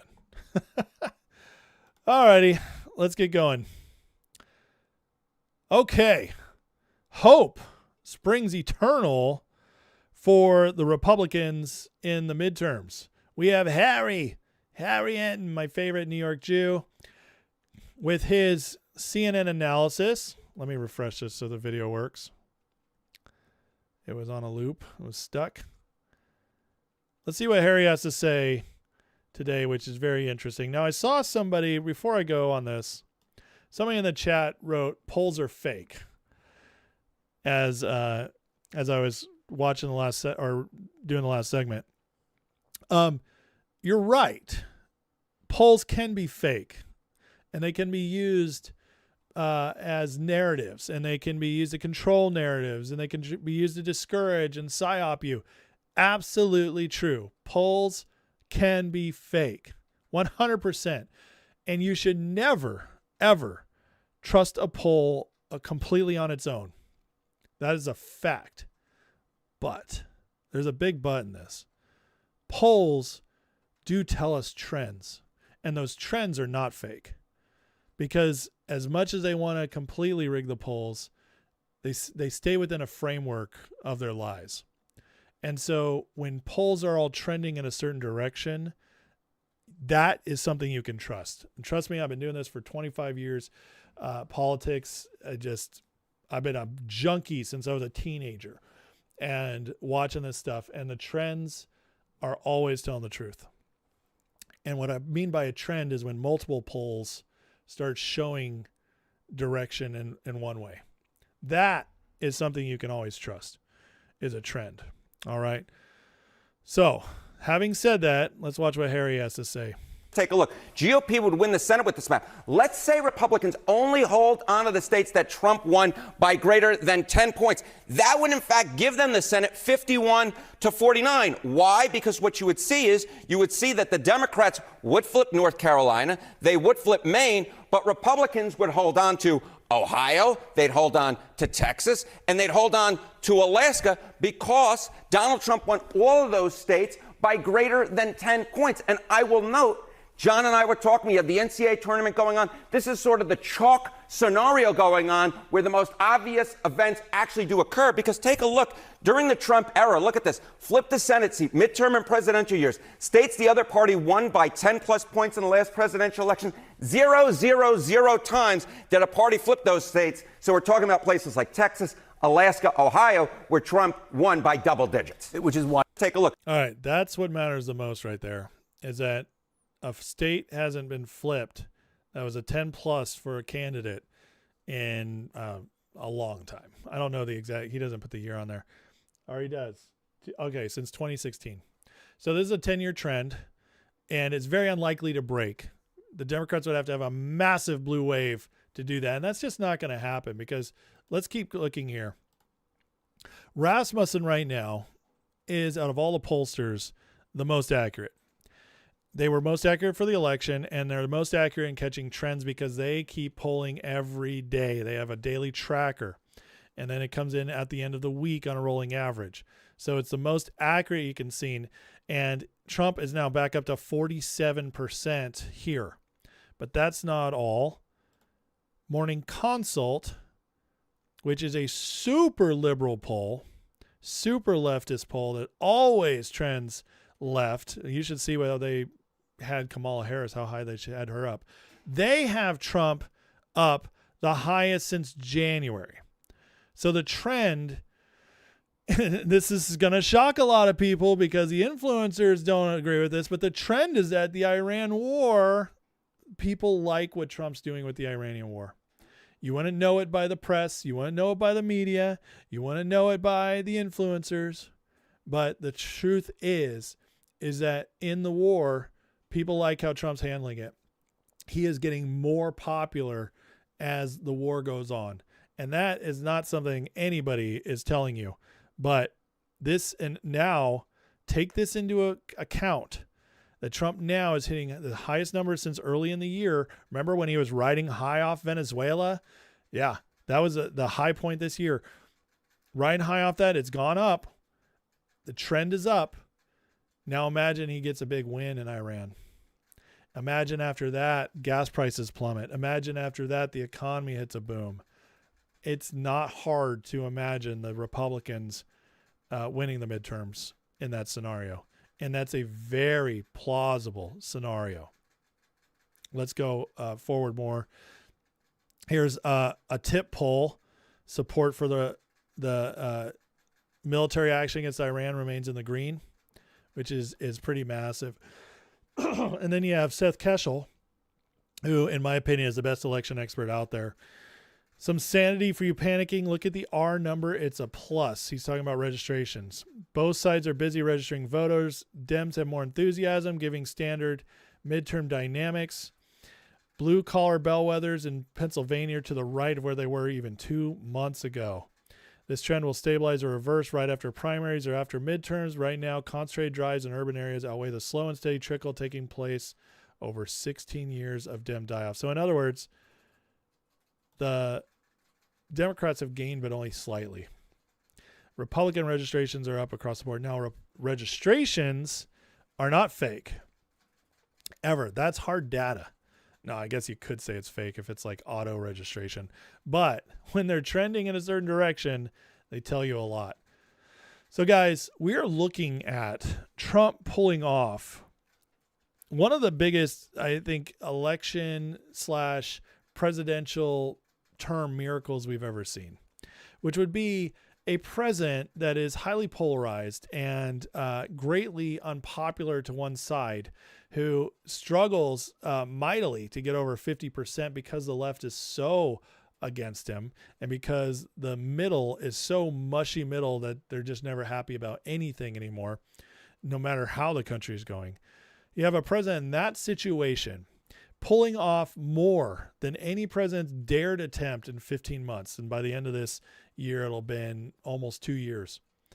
Pulling all this off, doing skirmishes in other countries, quick skirmishes, getting us into a war, not a long war, but a war against one of the three big bads in the world, remaking our financial system. All this stuff that most presidents wouldn't dare touch because it's unpopular. And in all of that, he's holding steady in his support. That's a miracle. And if he pulls off the midterms, it'll just continue the legend of what's happening in this term. It's incredible what we're watching. If he wins the midterms, and again, I've told you guys why I don't necessarily think he has to win the midterms to have a successful presidency. I think it's a little bit overrated. I'm not saying it's not important, because it will help speed things up, and the Senate will get a little more MAGA, and so will the House. So he'll have a better Congress at the end of the midterms if we win it. If we lose it, they're going to slow him down with investigations, subpoenas, indictments, so on and so forth. But it'll still be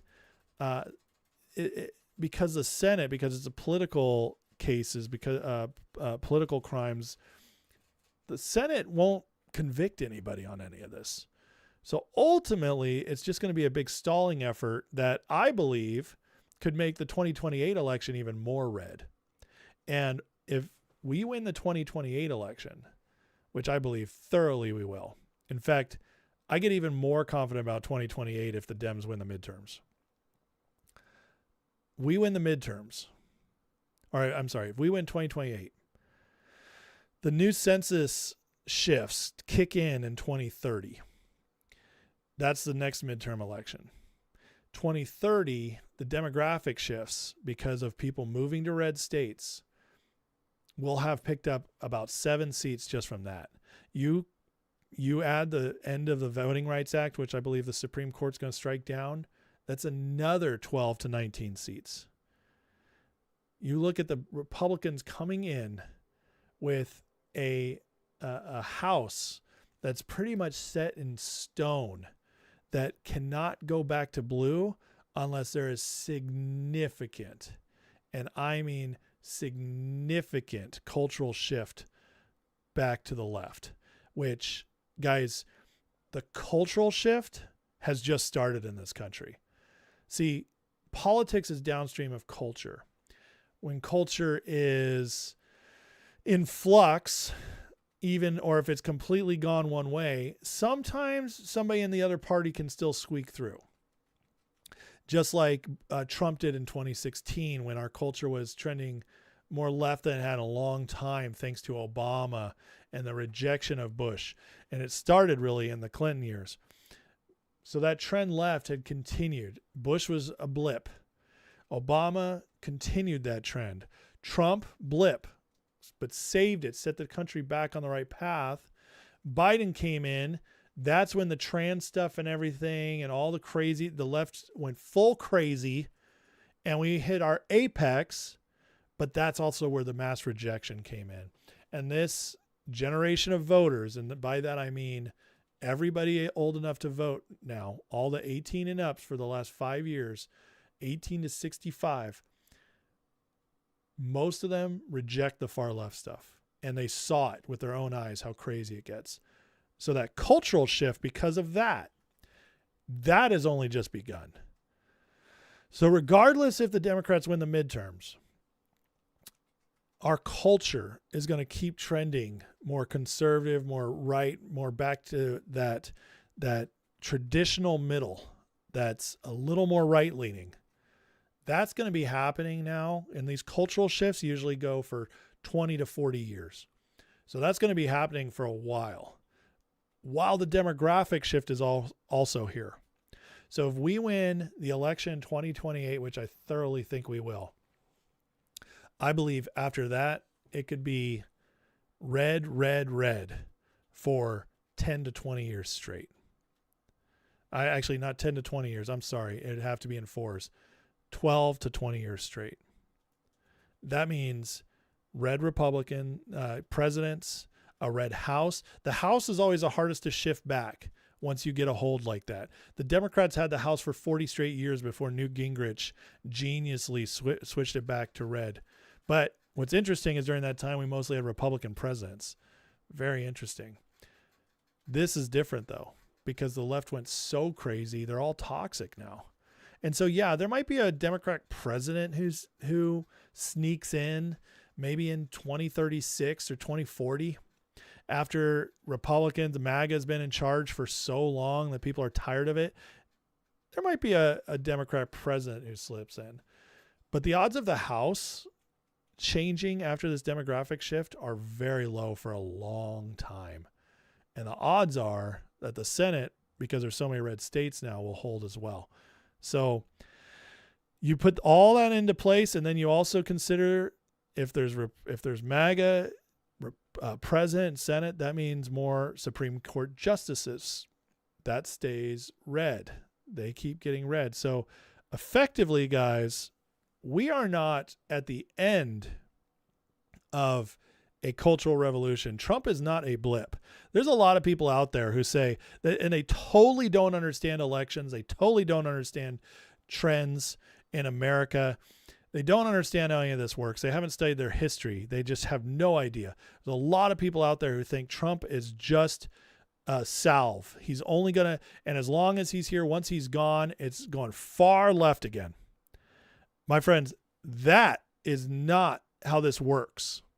Now, I could be wrong. If I'm wrong, it'd have to be something momentous. Something would have to shift. Something would have to go so bad for the right that people reject it again. But guys, you know what's interesting in all this? One of the things that came out today as well is that right now, the Democrats, despite having the odds to win back the House,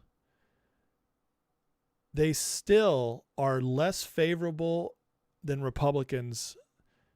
In other words, even though the people are fed up with the Republicans right now and might send them a message by voting Democrat this election for the House, or might not, what a better way to look at it is that the Republicans just don't show up because they're pissed off at the Senate and the House.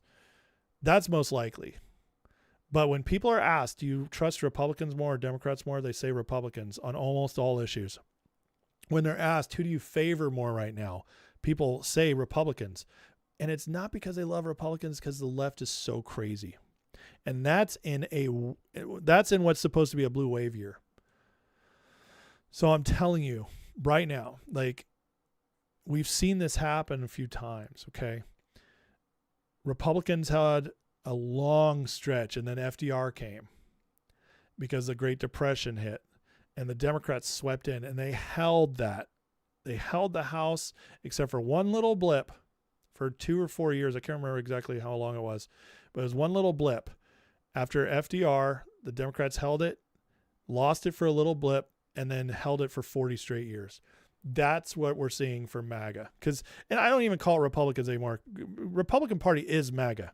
We have some holdovers, but we're weeding them out. We are MAGA. So when you look at all that, friends, that's what our American history and our electoral political history says is coming. Trump is not the end. He's not an aberration. He's the beginning. He saved our country by waking us up and by saving us when the leftists, the globalists, City of London, cabal, deep state, when they were about to take over for good. Trump stopped them. And now he's crushing them. And he's paving the way for this cultural awakening to also have everything it needs to thrive. And you put that all together, you have a powerful future for this MAGA movement. And guys, I'm telling you, I think this is a very strong chance. This is how it's going to go. So do not be dismayed. Do not be discouraged. Do not crash out if we lose the House in the midterms. It's just a blip, because the real trend, this structural trend of Republicans, you can see it in registrations. You can see it in the rejection of leftist policies. You can see it in the trends that the Republicans are still more favorable than Democrats. You can see it all over. That cultural trend is just beginning. And that's a slow moving beast, but it's a powerful moving beast, and it doesn't turn back easy. It does not turn back easy. So be excited, guys. Be excited. This year, whatever happens, we're going to be fine. We're going to be fine. All right. Okay. All right, guys. Got one last little thing I want to cover before the end here. But before I do, hit that like, hit that subscribe. Appreciate you guys. Listen to this. CA Human with 10 memberships. Thank you, CA Human. Welcome, new members. Now you have full access to all the members' lives on YouTube. Thank you for that, CA Human. That's a very generous gift. So you guys can go check out lives in the member section that you haven't seen before. We have Toe Cramp with the $5 super chat says, so if they deployed these assets this hard, doesn't that prove to us that Trump versus Iran is essentially total destruction to City of London? Excellent question, Toe. He's talking about the influencers who have been deployed against Trump since Iran started. What I'd say is, I won't say it's essentially total destruction of City of London, but what it is, it's the final straw of their strength. Okay, it unravels their last major tentacles that are keeping them afloat. Doesn't mean, like, listen, they're still going to be the financial center. They still have Europe. They still have assets in the U.S. So City of London is not going away. But once Iran's removed, they've lost their power on the global stage to impact stuff like wars, to destabilize the Middle East, to keep prodding Israel, provoking Israel that gets us sucked into stuff. They lose one of their biggest assets, and it will be crushing to them. They'll lose the oil control, which kept them funded. They lose energy for the EU. Now they have to deploy more of their own assets to start getting the EU to have energy again, because they're not going to have the flows they had before, all the setup they had before. They're losing if Trump gets us out of NATO, they lose their military, their protection. They have to start funding that. So they have to allocate it. It's not total destruction, but it seriously weakens them. And I think it's a death blow. I think it's a death blow in the fact that I don't think they can recover. I don't think they can recover from it unless we just lay down and let them do it. So I don't think that'll happen. Starseed says, people who don't like Trump never provide solutions. They just think people should be nice. That is so true. I have some friends in my life close to me that is 100% true too. So that's great. Bill just subbed. Thank you so much, Bill. Welcome. I love my new subscribers, guys. Listen, I've always tried to be a very wear my heart on my sleeve person and be very honest on this channel about who I am and what I believe and all that. And as a result, I feel like I've attracted really great people who are genuine as well. And so this channel has just been awesome. It's been incredible. Wonderful people in this chat, in the Patreon, in the Discord. And because of that, I highly encourage you to become a part of the chat. You don't have to join my membership, even though it's free for the first month if you want to try it out. But I just hope you enjoy becoming a part of this conversations going on here. And that goes to everybody else who's subbed. I like my channel, I try to treat it more as a community, even though I'm doing all the talking. But in the members, you really get to experience that more, where we communicate more with each other and stuff. But glad you subscribed. Thank you so much. And everybody else watching, if you're new, listen, the like and subscribe help my channel a lot. So if you don't mind, if you're enjoying anything at all that you're watching, please subscribe. I greatly appreciate it. Stay human with 10 more memberships. Hey, my God, you are being so nice to me. Thank you so much. Very greatly appreciate it. Like attracts like. Amen to that. Absolutely. You guys are so stinking generous. I really appreciate it. Really do. Let's see. There are 50. Okay. Let's see. All right. Let me get to the last part, and because it is getting late and I've been going 2 hours now, but this will be really short. But I just wanted to, because I think this is so fascinating. This whole thing with the moon and the rockets. And look, I know, I get it. I have a lot of people who watch this who think this is all fake, and people are like calling me out. I had people leave my channel like, oh, I'm unsubbing now because I talked about this and how I think it's inspirational to the American people, and it's actually a good thing. And they're like, oh, you believe nonsense, it's all fake, we don't go to the moon. I'm like, listen, first of all, I choose to believe we are there right now. Okay, I choose to believe it. I get the counter arguments. I don't care right now because I trust Donald Trump, because it was the bad guys like Obama who got rid of the space program. I believe it's for real. Okay, I'm sorry, I do. I never have believed in flat Earth. And so, yeah, I mean, listen, on flat Earth, no one ever who believes in flat Earth can explain to me why right now it's spring in North America, North Carolina, where I live. And if I call Australia, it's fall. Explain that one to me, because that doesn't make sense if it's a flat Earth. Anyways. But whatever you believe, the world is watching right now, and this astronaut's proclaiming Jesus. This is awesome. To remind you of one of the most important mysteries there on earth, and that's love. Christ said in response to what was the greatest command, that it was to love God with all that you are. And he also, being a great teacher, said the second is equal to it, and that is to love your neighbor as yourself. And so, as we prepare to go out of radio communication, we're still to feel your love from Earth, and to all of you down there on Earth and around Earth, we love you from the moon. How cool is that? I'm sorry, that's just freaking cool. That's just freaking cool. If whatever you think, the world is watching, and that's amazing stuff right there. And then Conrad, who again just been on a heater lately, says NASA astronauts are praising Jesus from the moon and you're blackpilling. What a perfect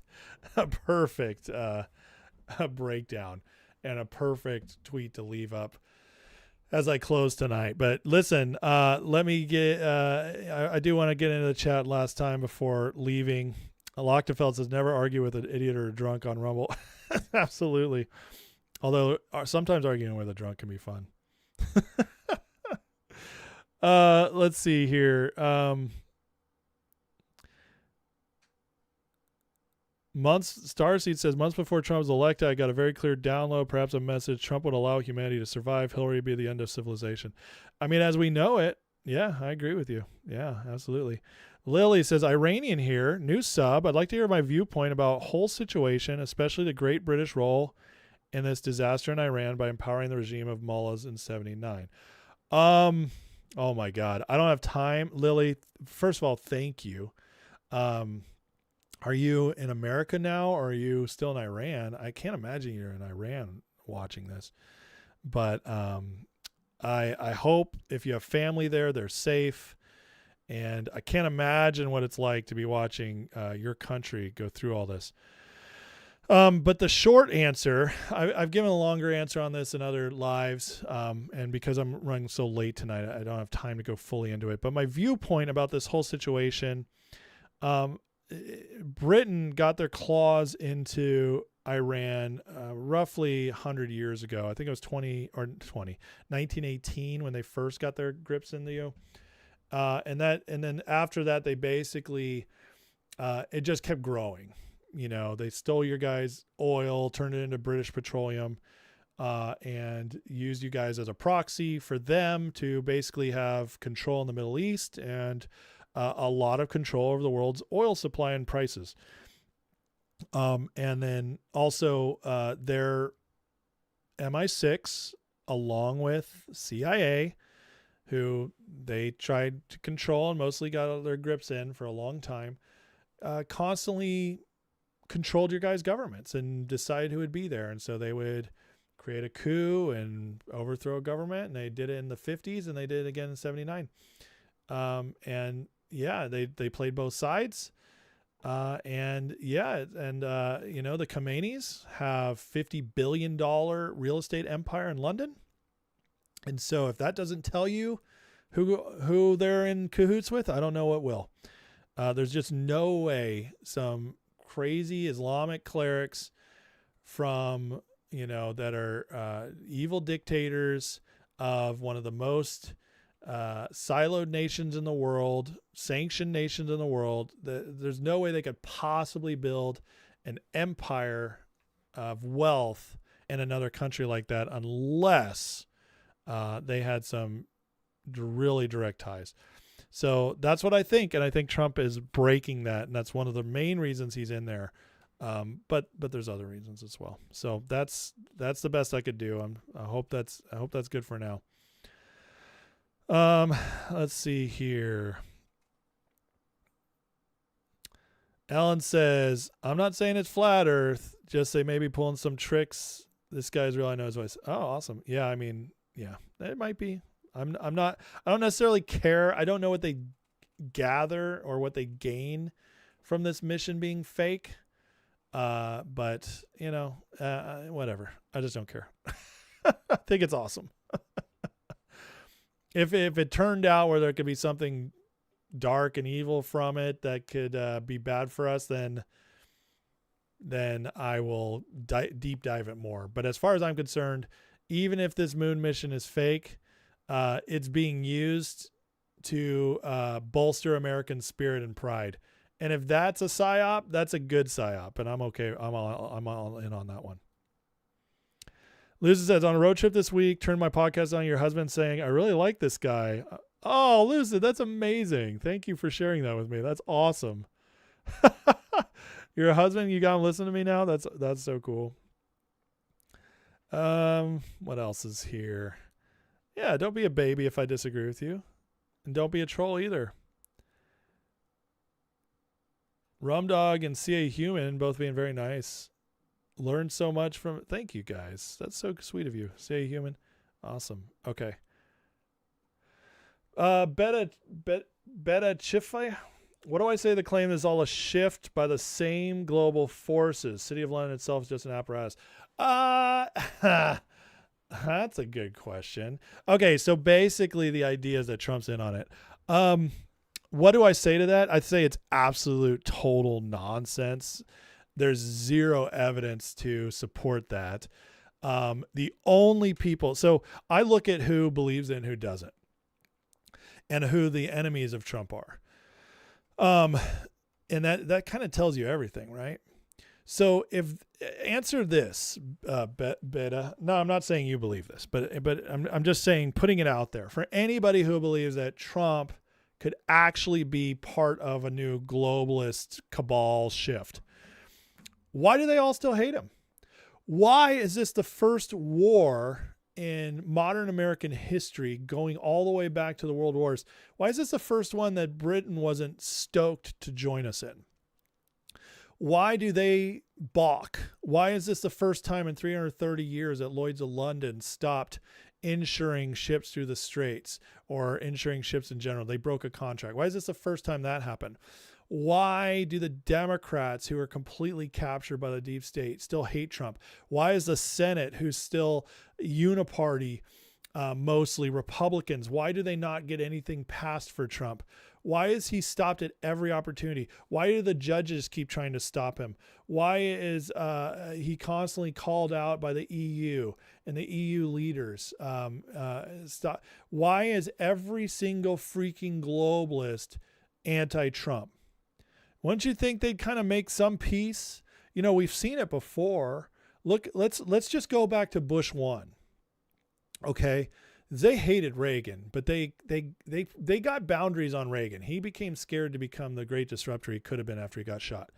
But you got Bush 1, full on, New World Order guy, one world government guy. He even said it. We're going to bring in a new world order.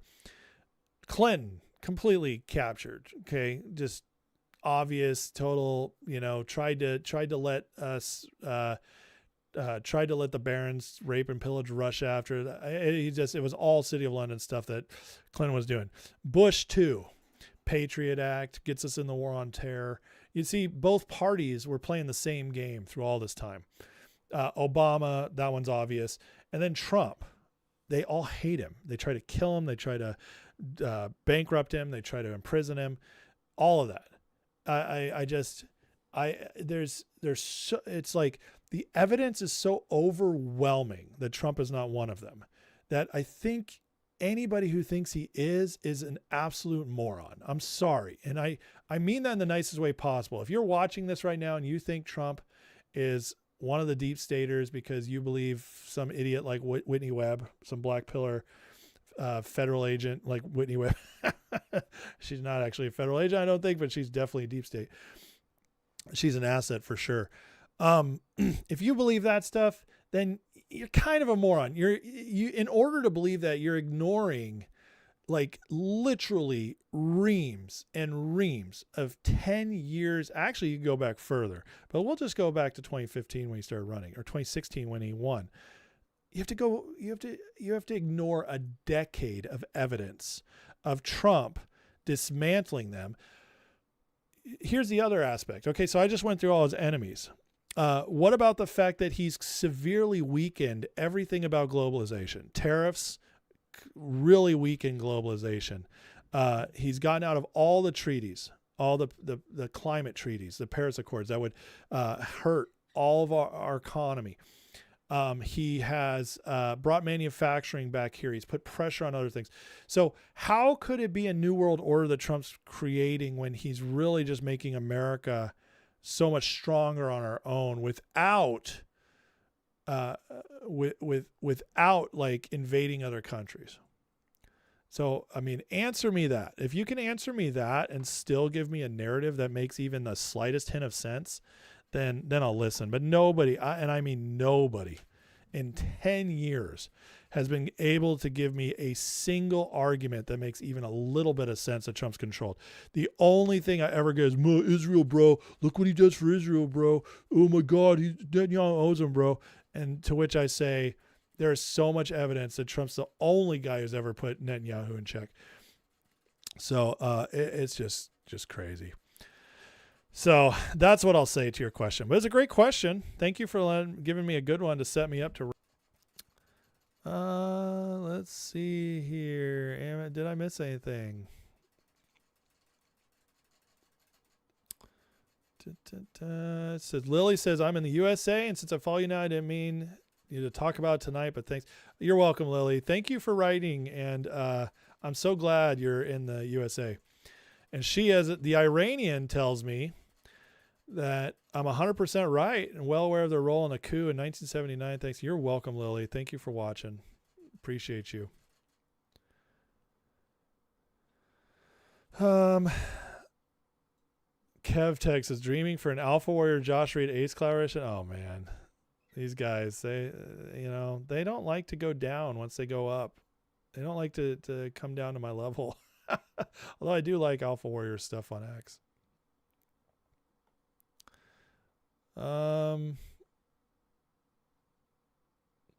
Trish says, doing some research how to relocate to Kerrville. I lived in Kerrville for 6 years. Kerrville's a great town, and you'll absolutely love it. You should go. It's great stuff. Starseed says, Tom Longo is awesome. He is awesome, and he was on my channel 2 weeks ago. It was so awesome. It was awesome. All right. I guess nobody really had much else for me tonight.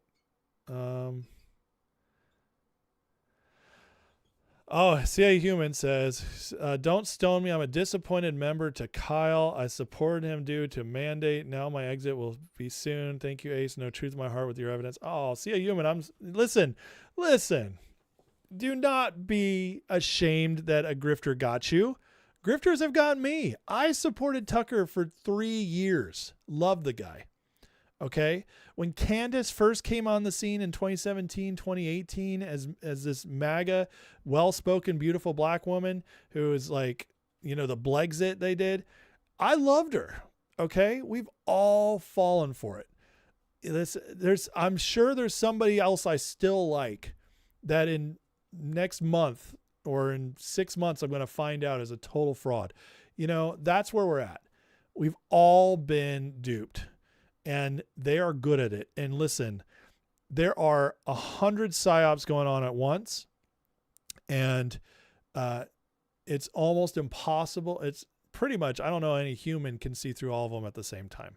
But it's not, the question is this. Do you see the truth? And once you see it, you allow yourself to have your mind opened, or do you keep making excuses to stay? That's the difference between somebody who is growing and smart and somebody who just is, well, not stupid, but unwilling to grow. And that's when you get people who hold on to stupid claims and stupid beliefs. They just don't want to be wrong. So they hold on to nonsense. And that happens all the time. But see how human, you're good. You're good. Okay, anything else before the end here?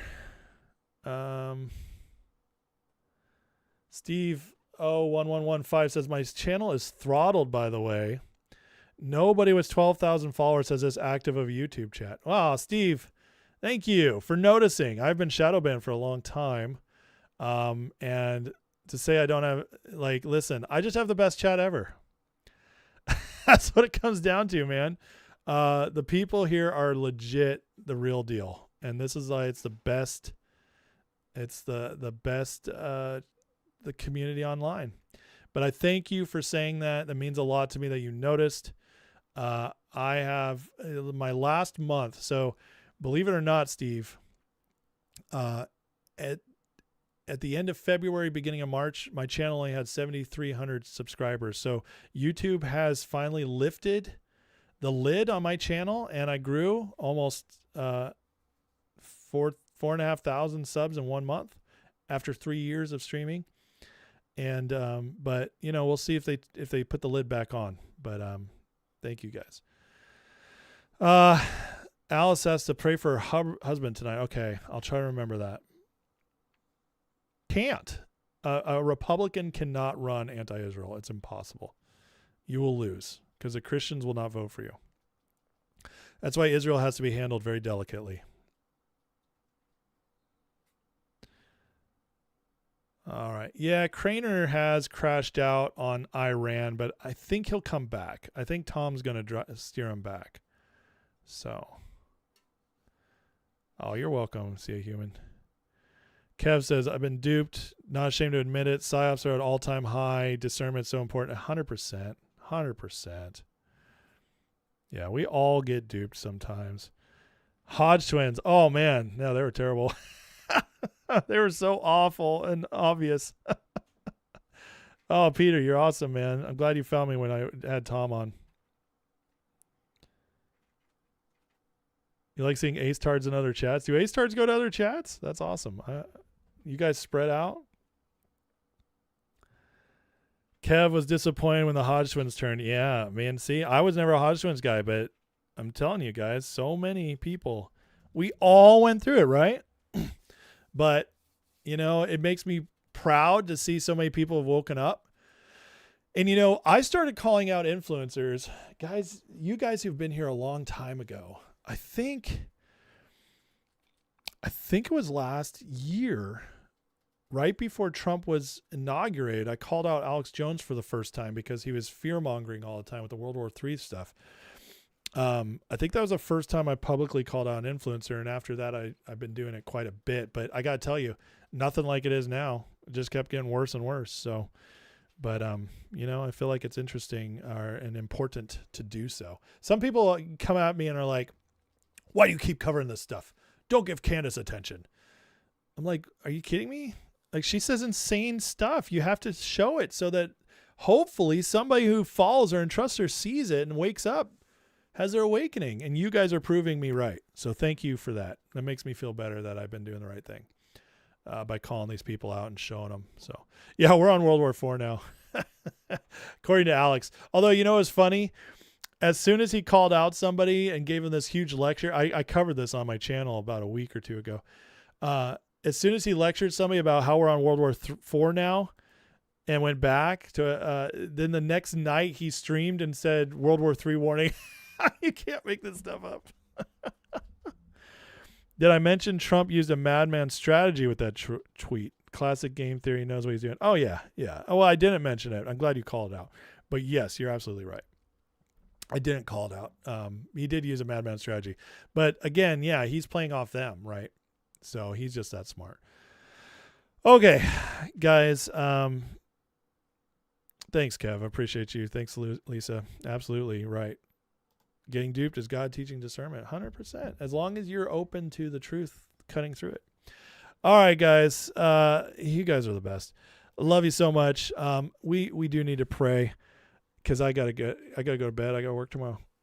You guys are fun, but I could do this all night because I love talking through this stuff. Your guys' questions make me think, make me talk about stuff I've forgotten about or wasn't going to cover. And so it's good stuff. So, but before you guys go, please hit the like, please hit the subscribe. You guys are the best. And let me pray and close in a prayer because we need prayer. Prayers gets us this far. God's miracles have sustained our country and given us a second chance. And I think not just a second chance. I think our best times are ahead.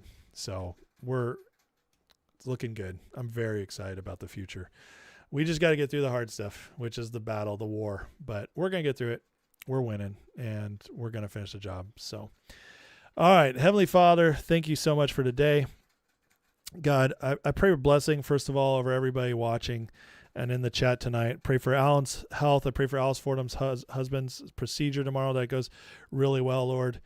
That he has no issues, and anybody else who has health issues or knows somebody close to them who is going through some, Lord, I just pray you'd reach out your hand to them, extend them grace, extend them peace, extend them healing. In Jesus' name, we know you can heal in a second, and I've seen it happen. So, Lord, so I pray for that as well. Just that you'd bless their bodies and bless their finances, relationships, whatever it is they need. And most of all, Lord, just be with them. Let them know they're not alone. Father, we pray for our president and his team, that you would be with them, Lord, cover them in protection, deliver them wisdom, and empower them with boldness, God, to just see through everything they need to see through. And pray that the Iran war, God, would end soon, and it would end in a fantastic way that leaves no doubt that the president made the right decision and we have come out victorious. I pray, God, that you would just continue to make things more and more obvious as we go forward about what the president's doing, and so more people would wake up. Pray for our country, Lord, that you would bless it with prosperity, peace, and justice like never before. And we truly do enter that golden age, God, that so many have prophesied, that President Trump himself has prophesied. I pray that that is truly what we see.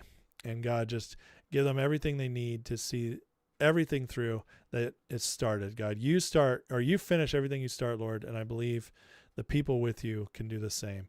And so we pray for that, Lord. We ask for that in Jesus' name. Amen.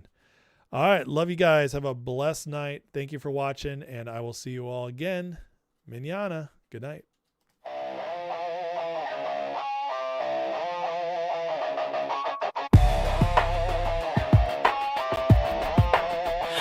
Headlines screaming like a siren at night. Red and blue shouting, nobody's right. Smoke in the streets, truth under attack. Everybody's loud, nobody's got facts. Feeds keep scrolling, nerves stay tight. Matchsticks flicked in the dead of night. They sell fear, cheap package the lies, while the clock keeps ticking, empires on fire. Can't sit quiet while the world's on edge. Lines in the sand, standing on the ledge. No script, no leash, no polish, quiet. Just a voice in the dark and a spark to the wire. This is